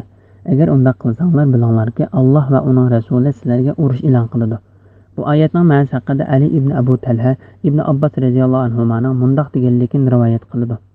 Bir kishi jazonidan nafsini yig'may davomli jazonixo'rlik qilsa, musulmonlarning boshlig'ining uning gunohidan yenib, Alloh taologa tavba qilishiga buyurish haqqi bor. Agar u bundan o'zini tortsa, gunohidan yenib yaxshi ishga kelgan bo'ladi. Agar u jazonixo'rlikdan yanmasa, musulmonlarning boshlig'i uni o'ldirdi. Agar jazoni qilishdan tavba qilsanglar, qarz bergan sarmoyanglar o'zingizlarga qoladi. Boshqalarni ziyon tortqizmaysizlar, o'zingizlarni ziyon tortmaysizlar. Balki sizlar burun bergan dasmaydan bir narsani kemaytib etmay va ortiqni olmay qaytarib olasizlar. Ibn Abu Hatim Amr ibn Ahvasning mundoq deganligini rivoyat qiladi. Payg'ambar alayhissalom so'zlagan nutqida mundoq dedi: "Ogoh bo'linglar, islom dini kelishdan ilgarigi vaqtda qilgan jazonixo'rliklarning hammasi bekor qilindi. Sizlar dasmayasini elish bilan boshqalarga zulm qilmay, o'zingizlarimiz dasmayanglarni olmaslik bilan zulmga uchirmay, bergan dasmayanglarni olsanglar bo'ladi. Jazonixo'rlikning hammasi bekor qilindi. Birinchi bo'lib bekor qilingan jazoni Abbos ibn Abdumutallibning jazonisidir." Qiyinchiligi bor kishiga yaxshilik qilish to'g'risida. Alloh taolo qarz egalarini qiyinchilik bor kishidan qarzini so'yilmay, ular pul tepib qaytarib berguncha sabr qilib turishga buyurdi. Agar qarzdorning qo'li qisqa bo'lsa, uning holi yaxshilanguncha kutinglar. Islom kelishdan ilgari zamonda kishilar o'zlariga qarzdor kishilarga qarzni vaqt to'sa qarzni qaytarib berasan. Agar hozir qaytarib bera olmasang, keyin o'sim bilan berasan deydi. Sizlar undaq demay qarzdor pul tepib bo'lguncha sabr qilib turinglar. Ondan Alloh qarz egalarini qarzdordagi qarzni kechirib o'tishga rag'batlantirib va uning g'allig'ini va'da qilib mundoq dedi: "Agar xayrli ish ekanligini bilsanglar, qiyinchilikda qolgan qarzdordan olgan qarzni uningga sadiq qilib berayotganinglar sizlar uchun texim yaxshidir." Ya'ni qarz bergan pulning hammasini qarzdordan kechirib o'tib, uning gadindan qarzni bekor qilib o'tinglar. Imom Ahmad Sulaymon ibn Burayddan otashining mundoq deganligini rivoyat qiladi: "Men payg'ambar alayhissalomning bir qarz egisi qiyinchiligi bor bir qarzdorga u pul tepib bo'lguncha vaqt berib kutib tursa, har kuni uningga qarz egisiga qarz beri qilgandan savob bo'ladi deganligini angladim. Ondan u yana payg'ambar alayhissalomning qarz egisi qiyinchiligi bor qarzdorning ahvoli yaxshilanib bo'lguncha kutib tursa, har kuni uningga qarz bergan puldan ikkisi jiq pulni sadiq qilgandan savob bo'ladi deganligini angladim. Men ey Allohning payg'ambari, men sening qarz egisi qiyinchiligi bor bir qarzdorga pul tepib bo'lguncha vaqt berib kutib tursa, har kuni uningga qarz bergan pulni sadiq qilgandan savob bo'ladi deganligini anglagan edim.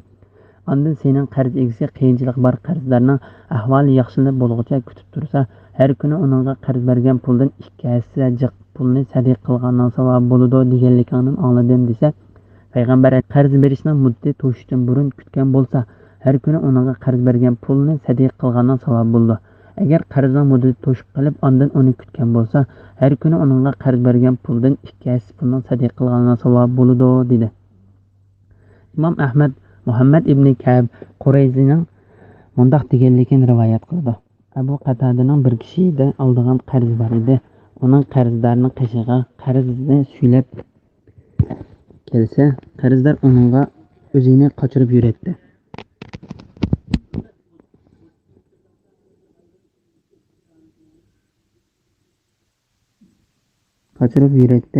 Bir kuni Abu Qatada yili qarzdorni izlab kelsa, uyidan bir kichik bola chiqdi.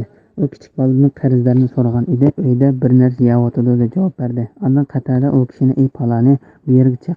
Men seni uyda borligingni bildim" deb chaqirgan edi. U kishi uning qishig'iga chiqdi. Abu Qatada: "Nemishqa sen mendan o'zing chetga olib yuriysan?" deb so'radi. Qarzdor: "Men qiyinchilikda qoldim. Mening hech qanday narsam yo'q" dedi. Abu Qatada Allohning nomi bilan qasamki, haqiqatan sen qiyinchilikda qoldingmi dedi. U shundoq deb javob berdi. Shuningdek Abu Qatada yig'lab ketib, "Men payg'ambar alayhisalomning bir kishi o'zining qarzdoridan qiyinchilikni ko'tarib o'tsa yoki uni kechirib o'tsa, u qiyomat kuni arshning soyasida ostida bo'ldi deganligini angladim" dedi. Hafiz Abu Ya'la Mavsili Hudun payg'ambar alayhisalomning mundoq deganligini rivoyat qiladi. Qiyomat kuni Alloh taolaning oldiga bandalaridan bir banda keltirilib, Alloh uningda sen dunyoda men uchun nima ish qilding? Banda ey Parvardigorim, men dunyoda sendan bir narsani umid qilgandek zarra chaqliq bir ish qilmadim deb javob berdi. U banda bu javobni 3 qatim takrorlaydi. 3-chi qatim javobining oxirida ey Parvardigorim, haqiqatan sen menga mol berding. Men kishilarga bir narsa sotadigan kishiman. Mening odatim kishilardan kechiruvchi edi. Men boy kishilarga osonlashtirib beretdim. Namorat qiyinchilik bor kishilarni ularning holi yaxshilanib bo'lguncha oldigan pulni suylamay kutatdim dedi. Ondan Alloh osonlik tug'dirib berishga men eng haqlidirman deb u bandani jannat kirgizinglar deydi. Ondan Alloh bandalariga nasihat qilib, dunyo va uning ichidagi mol-mulklar va uningdan boshqa narsalarning yo'qolib ketadiganligini, oxirat kunida kundan kunga yaqinlashayotganligini, hamma narsalarning Alloh tarafidan qaytadiganligini, maxluqotlarning qilgan ishlaridan hisob oladiganligini, ularning qilgan amallarining yaxshiligi yoki yomonligiga qarab ularga mukofot yoki jazo beriladiganligini ogohlantirib, o'zining azobidan qo'rqitib mundoq dedi. Sizlar shundoq bir kundan, ya'ni qiyomat kunidan qo'rqinglar. U kunda sizlar Allohning dargohiga qaytarilasizlar. Ondan har kishi qilgan amalining natijasini ko'rdi. Ularga zulm qilinmaydi. Ya'ni yaxshi amal kamaytirilib, yomon amal ko'paytirilmaydi. Imom Nasaiy Abdullah ibn Abbos radhiyallohu anhu mundoq deganligini rivoyat qiladi. Qur'onning ichidagi eng oxirida tushgan oyat Allohning sizlar shundoq bir kundan, ya'ni qiyomat kunidan qo'rqinglarki, u kunda dargohiga qaytarilasizlar. Ondan har kishi qilgan yaxshi yomon amalning natijasini to'liq ko'radi. Ularga zulm qilinmaydi. Ya'ni yaxshi amali kamaytirilib, yomon amali ko'paytirilmaydi degan oyatidir. Zakhaq va Avfimo ibn Abbos radhiyallohu anhuning shundoq deganligini rivoyat qiladi.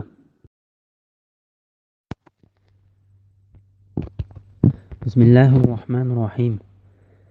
Jazani o'sim yegan odamlar qiyomat kuni go'llaridan jim chepilib qolgan sarang odamlarda qobudi.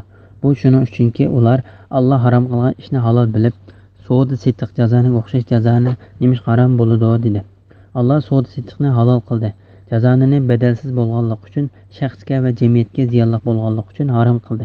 Kimki Parvardigor tarafidan vaznasat kelgandan keyin, ya'ni jazoni man'in uningga yonsa, burun olg'ini o'zining bo'ladi. Uning ishi Allohga topshiriladi. Ya'ni Alloh xolsa uni kechiradi, xolsa jazolaydi. Qayta jazoni qilganlar bo'lib do'zaxda mangu qoladi. Sura Baqara 275-oyat. Jazonxo'rlarni ayblash to'g'risida. Allah yuqorida hojatmanlarga va kecha va kunduz oshkora va yoshirin pul mollarining zakat sadiqalarini bergan kishilarni bayon qilib bo'lib, ondan jazonxo'rlarni va kishilarning mollarini harom yo'llar bilan yavolgan kishilar to'g'risida to'xtaldi. Ondan ularning qabrlaridan chiqib hisob maydoniga kelib bo'lguncha orliqdagi ahvoldan xabar berib mundoq dedi. Jazoni o'sim yegan odamlar qiyomat kuni go'rlaridan jin chepilib qolgan sarang odamlarda qobudi. Ya'ni ular qiyomat kuni o'zlarining qabrlaridan yerga qattiq yiqilgan kishi yoki jin chaplashib olgan kishi o'rinda qo'pqandek daldangishib qobudi. U nihoyat sat qo'pishdir. Ibn Abbos mundoq deydi. Jazonxo'r qiyomat kuni gili siqilib qolgan majnundek qabrisidan qo'zg'aladi. Bu so'z Ibn Abu Hatim va Avf ibn Malik, Said ibn Jubayr va Sudi Rabi ibn Anas va Muqatil ibn Hayyan qatorliqlardan rivoyat qilindi. Imom Buxoriy Samura ibn Jundub radhiyallohu anhudan rivoyat qilingan payg'ambar alayhisalomning tushida ko'rgan narsani so'zlab bergan. Davomida payg'ambar alayhisalom mundoq deydi. Ondan biz bir o'stanga yana keldik. Samura ibn Jundub, men payg'ambar alayhisalom u o'stan qonga o'xshash qizil edi, dedimkin deb o'ylayman dedi. O'stanning ichida suv uzib turadigan bir kishi bor edi. O'stanning qirg'iqi qishiga bir muncha toshlarni to'plab olgan. Yeliq o'stanning ichidagi suv uzib turgan kishi ma'lum miqdorda suv uzib bo'lib, yeliq qishiga tosh to'plab qo'ygan kishining oldiga kelib, uningga og'zini ichib berdi. U uning og'ziga toshdan birini tashlab qo'ydi. Imom Buxoriy o'standa suv uzib turgan u kishi jazonxo'rdir dedi. Bu shuning uchundirki, ular Alloh harom qilgan ishni halol bilib, savdo setiq jazoniga o'xshash jazoni nimish harom bo'ladi dedi. Alloh savdo setiqni halol qildi. Jazonini badalsiz bo'lganligi, shaxsga va jamiyat uchun harom qildi. Ya'ni ular Allohning shariatidagi hukmlaridan yuz o'rganlik uchun jazoni yeyishni halol sanadi. Bu ularning jazonini so'd setiqqa o'xshatganligi emasdir. Chunki mushriklar Alloh Qur'onda yo'lga qo'ygan so'd setiqning qoida tuzumlarini e'tirof qilmaydi. Agar ular jazonini so'd setiqqa o'xshatgan bo'lsa, cho'qim ular jazoni so'd setiqqa o'xshash deydi. Lekin ular so'd setiq jazoni o'xshash jazo bo'ladi dedi. Ya'ni so'd setiq degan jazoni o'xshash, nemishqa jazoni harom qilinib, so'd setiq halol qilindi ekan deydi. Bu ularning Alloh yo'liga qo'ygan narsaga e'tiroz bildirishidir. Alloh taolaning Alloh so'd setiqni halol so'd setiqni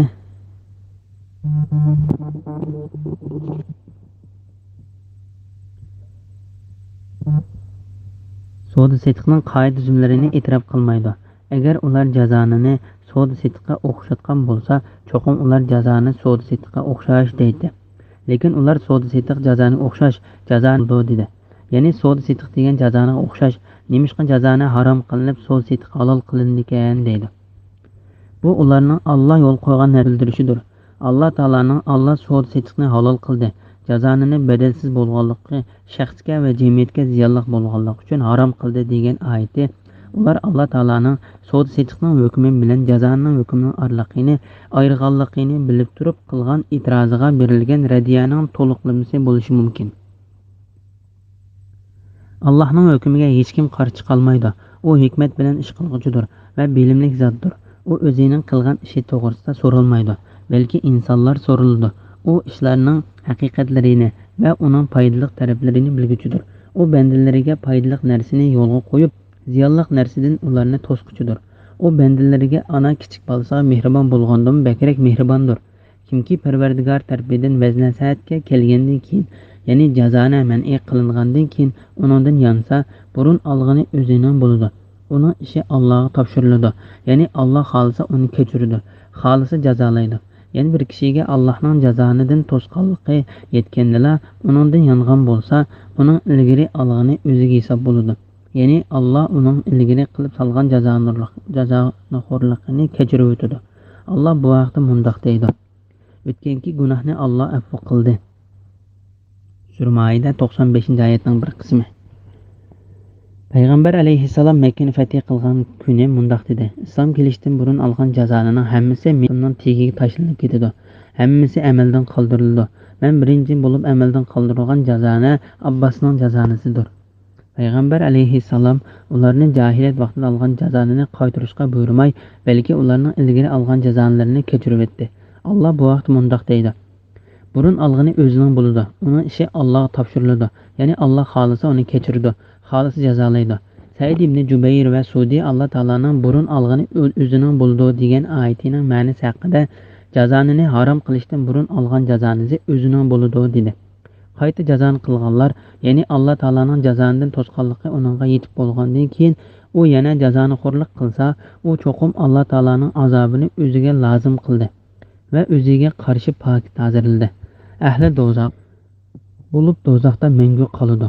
Abu Davud Jabirning mundoq deganligini rivoyat qiladi: Alloh taolaning jazoni o'sim yegan odamlar xillaridan jin chepilib qolgan sarg'an odamlarda qo'budi degan oyati tushganda, payg'ambar alayhissalom kimki ziminni uningdan chiqadigan ochliqning 3dan yoki 4dan biri ilib terishni tashlamasa, ya'ni buni cheklashning sabablaridan biri bo'lgan haq yoki berilgan ijaraning miqdori aniq uchun, shunga bumi jazoning qatoridan hisoblanadi.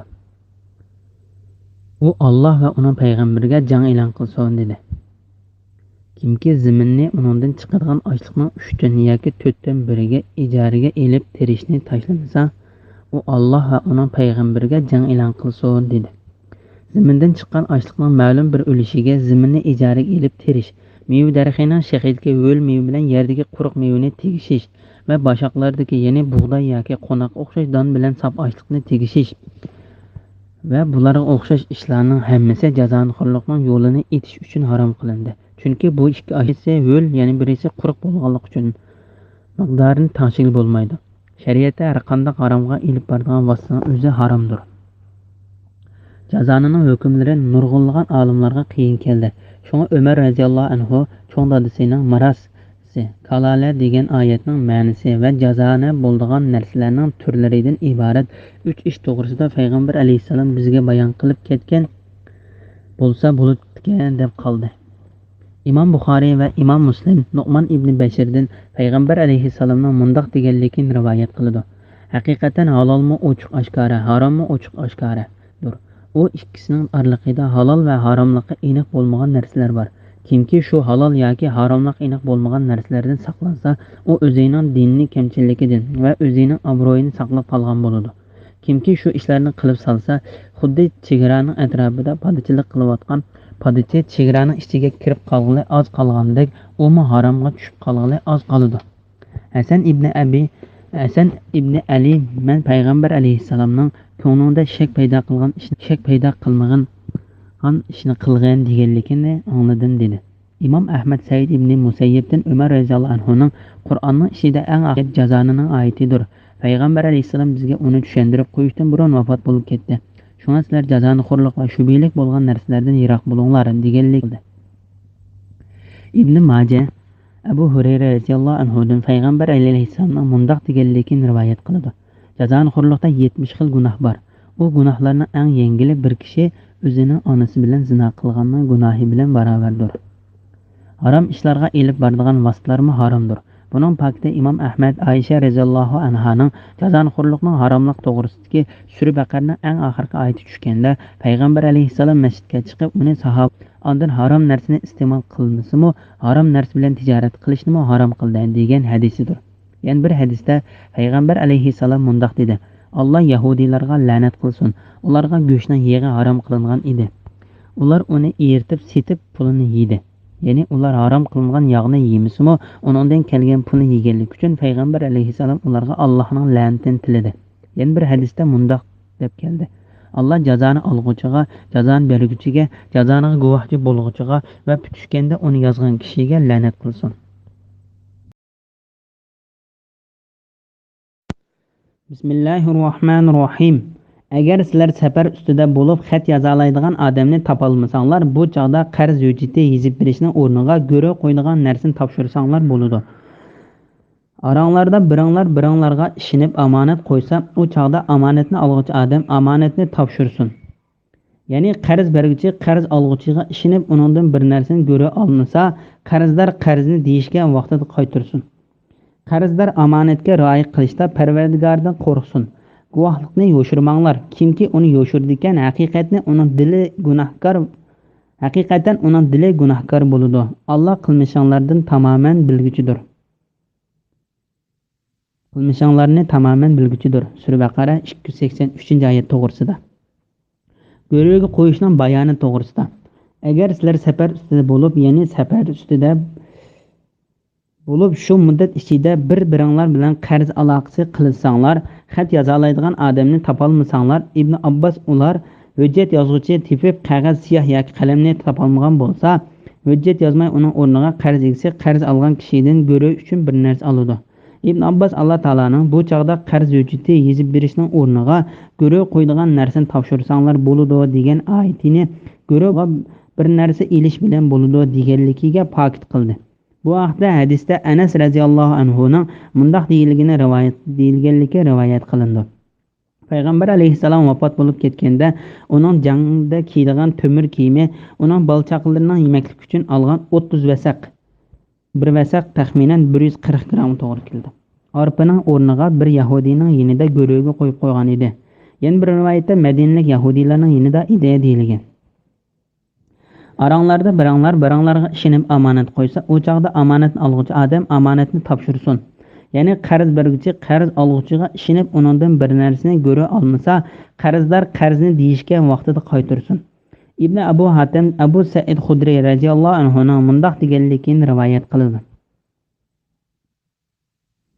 Bu oyat o'zining oldidagi elish berish ishlari va savdo setiqda hujjat yozishga va guvohchi turg'izishga buyurgan oyatning hukmini amaldan qoldirdi.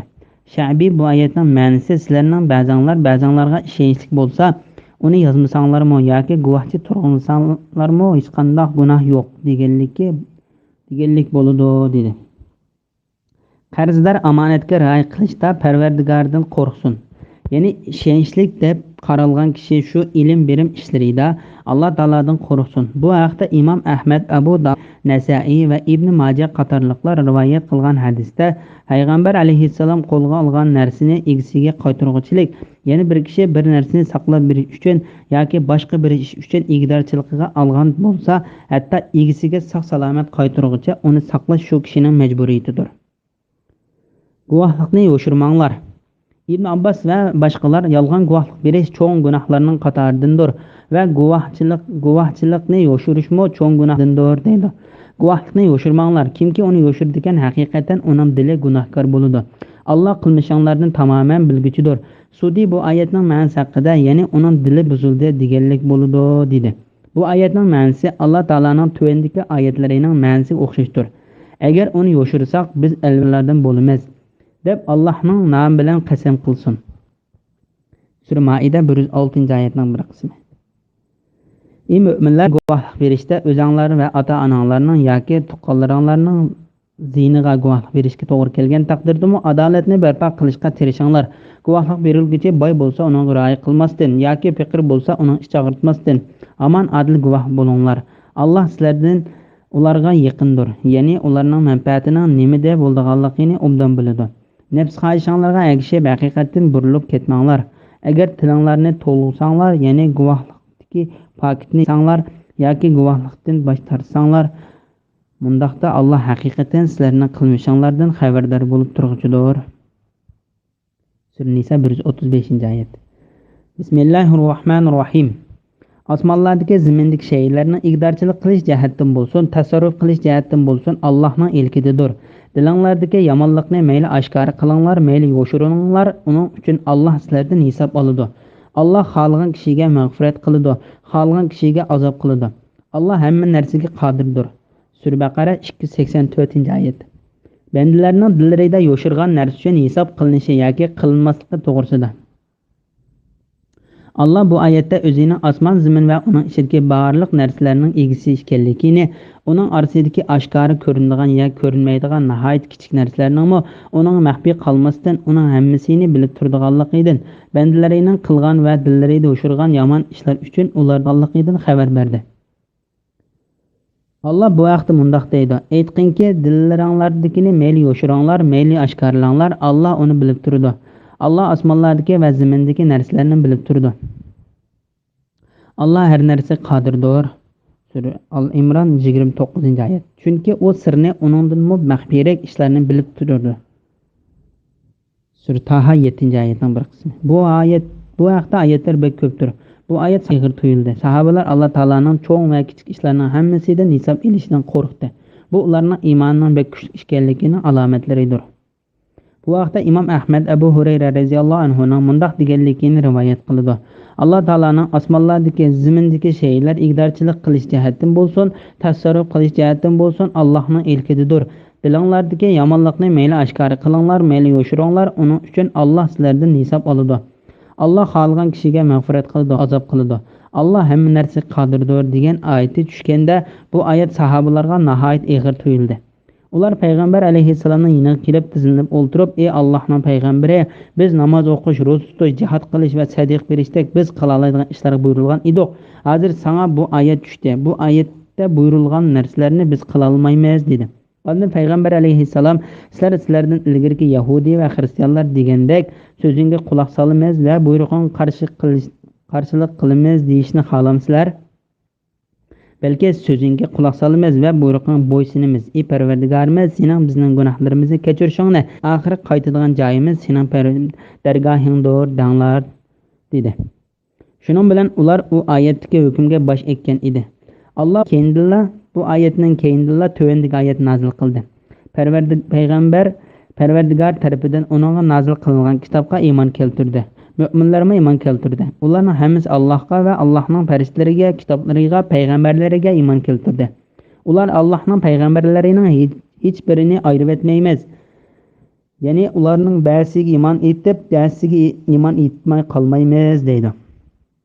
Ular biz da'vatini angladik va amringga Parvardigorimiz mag'firatini tilaymiz. Oxir yonadigan joyimiz sening dargohingdir deydi. Sura Baqara 285-oyat. Ondan ular bu oyatda degan ishlarni qildi. Shuning bilan Alloh yuqoridagi ularga ig'ir kelgan oyat hukmini amaldan qoldirib, Alloh hech kimni taqdi yetmaydigan ish qildi. Kishining qilgan yaxshiligining savobi o'zigidir, yomonligining jazosi o'zigidir.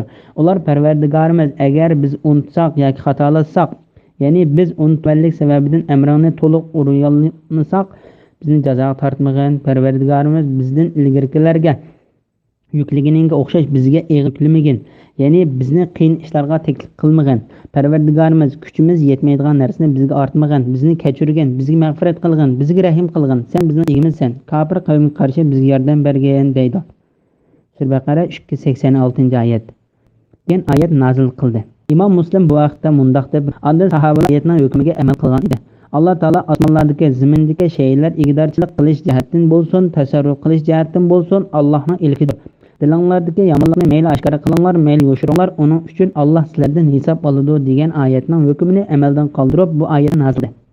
Alloh hech kimni taqdi yetmaydigan qilmaydi. Kishining qilgan yaxshiligining savobi o'zigidir, yomonligining jazosi o'zigidir. Ular Parvardigorimiz agar biz unutsak yoki xatolatsak, ya'ni biz unutish yoki savallik sababidan amrni to'liq o'rnay olmasak, bizni jazoga tortmagan. Parvardigorimiz bizni ilgarilarga yuklanganiga o'xshash bizga ig'ir yuk yuklamagin, ya'ni bizni qiyin ishlarga taklif qilmagan degan oyatga va Parvardigorimiz kuchimiz yetmaydigan narsani bizga ortmagan degan oyatga Alloh taolo ha ma'qul dedi. Bizni kechirgin, bizga mag'firat qilgan, bizga rahim qilgan. Sen bizning egimizsan, kofir qavm qarshi bizga yordam bergan deydi. Alloh taolo ha ma'qul dedi. Imom Ahmad Mujohidning mundoq deganligini rivoyat qildi. Men Ibn Abbas radhiyallohu anhu maning yanagi Abbas, men Ibn Umarning yanida edim. Ibn Umar bir oyat o'qib yig'lab ketdi dedi. Ibn Abbas u qaysi oyat deb so'radi. Men u dilinglardagi yomonlikni mayli oshkora qilinglar, mayli yo'shiringlar degan oyat deb javob berdim.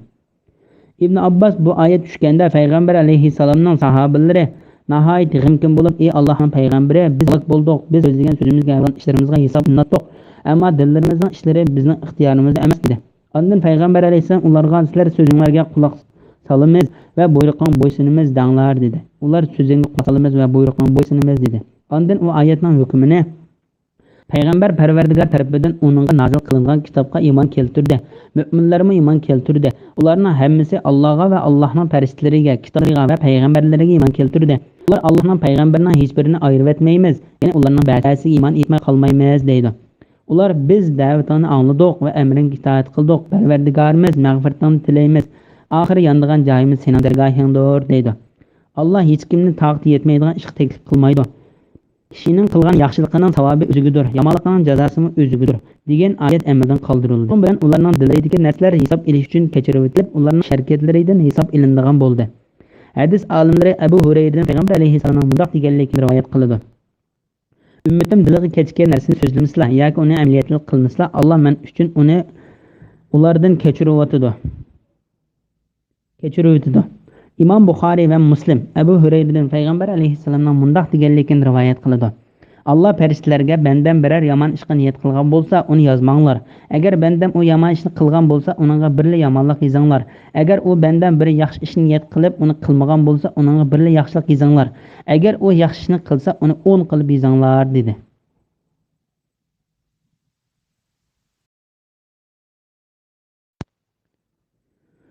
Bismillahirrohmanirrohim. Payg'ambar Parvardigor tarafidan uningga nozil qilingan kitobga iymon keltirdi. Mu'minlarga iymon keltirdi. Ularning hammasi Allohga va Allohning farishlariga, kitoblariga va payg'ambarlariga iymon keltirdi. Ular Allohning payg'ambarlarining hech birini ayirib etmaymiz, ya'ni ularning ba'zisiga iymon etib, ba'zisiga iymon etmay qolmaymiz deydi. Ular biz da'vatini angladik va amriga itoat qildik. Parvardigorimiz mag'firatini tilaymiz. Oxir yonadigan joyimiz sening dargohingdir deydi. Allah hech kimni taqdi yetmaydigan ishga taklif qilmaydi. Kishining qilgan yaxshiligining savobi o'zigidir, yomonlikning jazosi o'zigidir. Ular Parvardigorimiz agar biz unutsak yoki xatolatsak, ya'ni biz unutish yoki savallik sababidan amrni to'liq o'rnay olmasak, bizni jazoga tortmagan. Parvardigorimiz bizdan ilgarilarga yuklaganiga o'xshash bizga ig'ir yuk yuklamagin, ya'ni bizni qiyin ishlarga taklif qilmagan. Parvardigorimiz kuchimiz yetmaydigan narsani bizga ortmagan, bizni kechirgin, bizga mag'firat qilgin, bizga rahim qilgin. Sen bizning egimizsan, kofir qavmga qarshi bizga yordam bergin deydi. Sura Baqara 285-286 oyat to'g'risida. Alloh bizga bu ikki oyat bilan manfaat qilsin. Bu ikki ulug' oyatning ortiqchiligiga aloqador hadislarning bayoni to'g'risida. İmam Buxoriy Abu Mas'ud radhiyallohu anhudan Payg'ambar alayhissalomning bunday deganligini rivoyat qildi. Kimki kechida Sura Baqaraning oxiridagi ikki oyat uning yetarlikdir. İmam Muslim Abdullah radhiyallohu anhuning bunday deganligini rivoyat qildi. Allah Taala Payg'ambar alayhissalomni Makkadan Fatindagi Baytul Muqaddasga bir kechada elib kelib, shu osmonga ko'targan. Isro kechasi zamindan ustiga o'rilgan narsa hammasi yetib chiqib, undan xolganini tutib qoladigan, yerdan tushgan narsa uning qishiga yetib kelsa, undan xolganini tutib qoladigan 6-osmondagi u Sidratul Muntahani olimlarning Parvardigorining nuri qolgan chog'da ko'rdi. Sura Najm 16-oyat degan oyatda bayon qilingan yopiqi oltindan bo'lgan Sidratul Muntaha degan daraxtning qishiga yetkazildi. Payg'ambar alayhissalomning bu ikki oyati va ummatining ichidan Alloh taolo sherik keltirmay o'lib ketgan kishining gunohining kechirilishidan iborat 3 berildi. Sura Fatihaning fazilati so'zlanganda Ibn Abbos radhiyallohu anhu bizning oramizda Payg'ambar alayhissalom o'ltiribdi. Uning qishida Jibril alayhissalom bor edi. Xushtumtut yuqori tarafdan bir ovoz anglandi. Ondan Jibril o'zini osmonga tikib, bundan burun echilib boqmagan edi. U ishdan bir farishta tushdi. Ondan Payg'ambar alayhissalom qishiga kelib, sendan ilgirki payg'ambarga berilmagan, faqat sana berilgan ikki nur bilan xush bishorat olgan. U ikki nur bo'lsa, Sura Fatiha va Sura Baqaraning oxirgi oyatlaridir. U ikki oyatdan bir harf o'qsam tilginingga erishsan dedi. Deganligi Sura Fatihada bayon qilingan edi. Bu ikki oyatning ma'nosi to'g'risida Alloh hammadan xabarda berib mundoq dedi. Ularning hammasi Allohga va Allohning faslariga, kitoblariga va payg'ambarlariga iymon keltirdi. Ular Allohning payg'ambarlarining hech birini ayirib etmaymiz. Ya'ni ularning ba'zisiga iymon etib, ba'zisiga iymon etmay qolmaymiz deydi. Mu'minlar Alloh taolaning bir yolg'iz ekanligiga, unga hamma mahluqotlarning ehtiyoji ekanligiga, undan boshqa ibodatga loyiq zotning yo'qligiga va undan boshqa Parvardigorning yo'qligiga ishonadi. Ular hamma payg'ambarlarga osmondan nozil qilingan Alloh taolaning kitoblariga ishonadi. Ular payg'ambarlarning ba'zisiga ishonib va ba'zisiga ishonmay, ularning orasini ayirib hatto hammasining ilib kelgan shariatlari qiyomat kunida davomlashadigan. Payg'ambarlarning eng oxirgisi bo'lgan Mavlana shariati bilan amaldan qoldirganga qadar Alloh taolaning izni bilan ularning ba'zisini ilib kelgan hukmi ba'zisinikini amaldan qoldirilmoqda.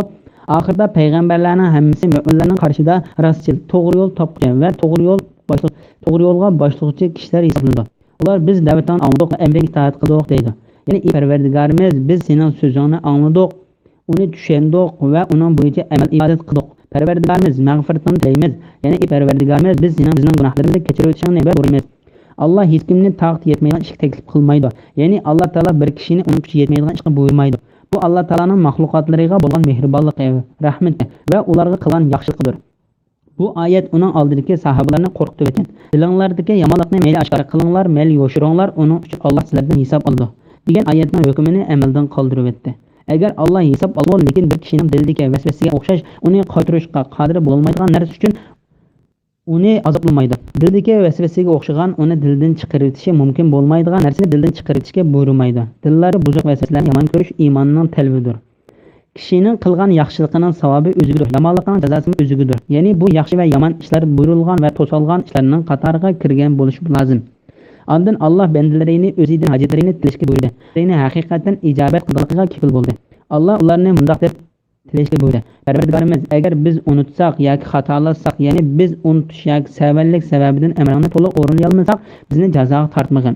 Ya'ni biz bir farzni unutib qilmay qolsak yoki unutib qilib bir harom ishni qilib solsak yoki biz bir ishda uning to'g'ri tarafini bilmay xato etib qolsak, bizni jazoga tortmang.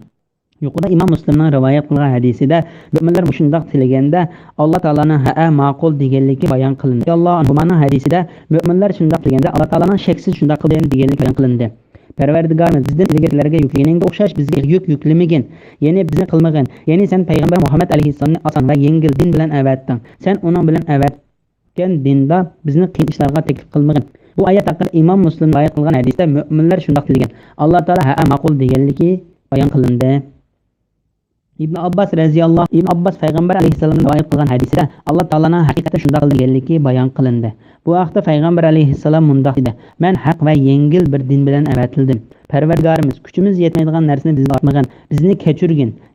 Ya'ni ey Alloh, sen bilgan bizni qilib solgan kamchilikimizni kechirgin. Bizga mag'firat qilgin. Bizning orlig'imiz bilan boshqa bandalaringning orlig'ida bo'lib qolgan xatoliklardan bizni kechirgin. bizga rahim qilgin. Ya'ni oldimizda keladigan ishda sen bizga uquq ato qilishing bilan yana bir gunoh ishga tushib qolishimizdan bizni saqlagin. Gunoh qilib salgan kishi bunda 3 narsaga muhtoj. Birinchi, Alloh taolaning uni kechirishiga. Ikkinchi, Alloh bandalarining orasida uni yetib, ularning orasida uni rasvo qilmaslikka. Uchinchi, uni yana undan to'g'roq gunohga tushib qolishdan saqlashiga muhtojdir. Baştaki hadisdə Allah Taala'nın ma'qul deganligi bildirilib o'tdi. Yana bir hadisdə Allah Taala'nın haqiqatan shunday qildim deganligi, sen bizning egimizsan, sen bizning egimiz, yordamchimiz, biz sana tavakkul qilamiz, sendan yordam talab qilamiz, sana tayinimiz va sendan boshqa kuch-quvvat egasi yo'q. Kafir qavmga qarshi bizga yordam bergan deydi. Ya'ni diningga birlik borligiga va payg'ambarlikka tangan, iymon etgan, sendan boshqasiga ibodat qilgan va sana sherik keltirgan kafirlarga qarshi bizga yordam qilgan. Ve dünya ahirette bizga yaxshi aqibet ato qilgan. Hadisda mundaq deb keldi. Alloh taolo ma'qul dedi. Yana bir hadisda mundaq deb keldi. Alloh taolo shaksiz shunday qilaman dedi. Ibn Jarir bu Ishoqning munaqilligini rivoyat qildi. Muaz radhiyallohu anhu bu suradan kafir qavmga qarshi bizga yordam bergan deydi. Deb tugasa amin deydi.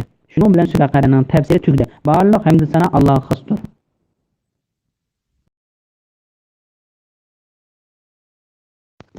Bismillahirrohmanirrohim. Madinada nazil bo'lgan ayet. Sura Al-Imron. Sura Al-Imronning Madinada tushganligi to'g'risida. Bu surani Madinada tushgan deyishimizga sabab shuki, bu suraning 5-dagi to'g'ri 83 oyatgacha Hijrining 9-yili Najran qaralchilari haqida tushgan. Biz bu sura bilan Sura Baqaraning fazilatlarini so'zlangan hadislarni Sura Baqaraning 5-da bayon qilib o'tgan edik. Nihoyat shafqatli vas bilan boshlayman. Al-Mim. Allohdan boshqa hech ma'bud yo'qdir. Alloh hamisha tirikdir. Mahluqotni idora qilib turuvchidir. Ey Muhammad, bizdan ilgari kitoblarni tasdiq qiluvchi, haq kitobni, ya'ni Qur'onni Alloh nazil qildi. Ilgari kishilarga yo'l ko'rsatuvchi qilib Tavrat bilan Injilni nazil qilgan edi. Haq bilan botilni ayiruvchi kitobni, ya'ni barliq samoviy kitoblarni nazil qildi. Shubhisizki, Allohning oyatlarini inkor qilganlar oxiratda qattiq azobga duchor bo'ladi. Alloh g'olibdir. Yomonlarni jazolag'uchidir. Sura Al-Imron 1, 2, 3, 4 oyat to'g'risida. Bu oyatda ilk o'qilgan ilk harflar haqida Sura Baqaraning 5-da so'zlab o'tgan edik. Bir Allohdan boshqa iloh yo'qdir. Alloh hamisha tirikdir, hammani idora qilib turuvchidir. Sura Baqara 255-oyatning bir qismi. Va Alif Lam Mim. Allohdan boshqa hech ma'bud barhaq yo'qdir. Alloh hamisha tirikdir, mahluqotlarni idora qilib turuvchidir degan ikki oyat haqida kelgan hadislarda bu oyatning ma'nosi haqida yuqorida o'tgan Oyatul Kursidagi Alloh taolaning qattiqligi to'g'risida degan temada to'xtalgan edik. Ey Muhammad, o'zidan ilgari kitoblarni tasdiq qiluvchi, haq kitobni, ya'ni Qur'onni Alloh nazil qildi. Ya'ni ey Muhammad, Alloh senga hech qanday shak yo'q Qur'on Karimni nazil qildi. Qur'on Karimni Alloh taolo o'zining haqiqiy bilim orqali tushirgandir. Farishtalarning hammasi uningga guvohdir. Alloh guvoh berishga yetardir. O'zidan ilgari kitoblarni tasdiq qiluvchi, haq kitobni, ya'ni payg'ambarlarga osmondan nazil qilgan ilgari kitoblar Qur'on Karimning xabarlarini berib, Qur'onni tasdiqlab berib keldi. Qur'onni burungi payg'ambarlarga tushirilgan kitoblarni tasdiqlab keldi. Chunki Qur'on Alloh taolo alayhissalomni payg'ambar qilib, Qur'onni uningga tushirishi ilgarigi kitoblarda oldin berilgan xushbaraka tamoman uyg'un bo'lgan keldi. Kishilarga yo'l ko'rsatkichi qilib Tavrat bilan Injil nazil qilgan edi. Ya'ni Tavrat Musa ibn Imron alayhissalomga, Injil Isa alayhissalomga tushirgan bo'lib, va Qur'onda bu Musa alayhissalom bilan Isa alayhissalomning zamonida ularning ummatlariga yo'l ko'rsatkichi qilib nazil qilingan edi. Haq bilan botilni ayiruvchi kitob, ya'ni barliq samoviy kitoblarni nazil qildi. Ya'ni Qur'on Alloh taolo uningga keltirgan hujjat, ochiq alomatlar va keskin bakitlar orqali qulluqlik yo'lini, haq bilan nohaqni, ozg'unlik bilan hidoyatning orlig'ini ayiruvchidir va ochiq bayon qilib berguchidir. Shubhisizki, Alloh taolaning oyatlarini inkor qilganlar oxiratda qattiq azobga duchor bo'ladi. Alloh g'olibdir, yomonlarni jazolag'uchidir. Ya'ni kofirlar Alloh taolaning oyatlariga tandi va uni o'rinsiz inkor qildi. Qiyomat kuni kofirlar qattiq azobga duchor bo'ladi. Alloh hukmronlikqa qattiqdir. Uning oyatlariga ishonmagan va uning payg'ambarlariga qarshilik qilgan kishidan intiqom oluvchidir.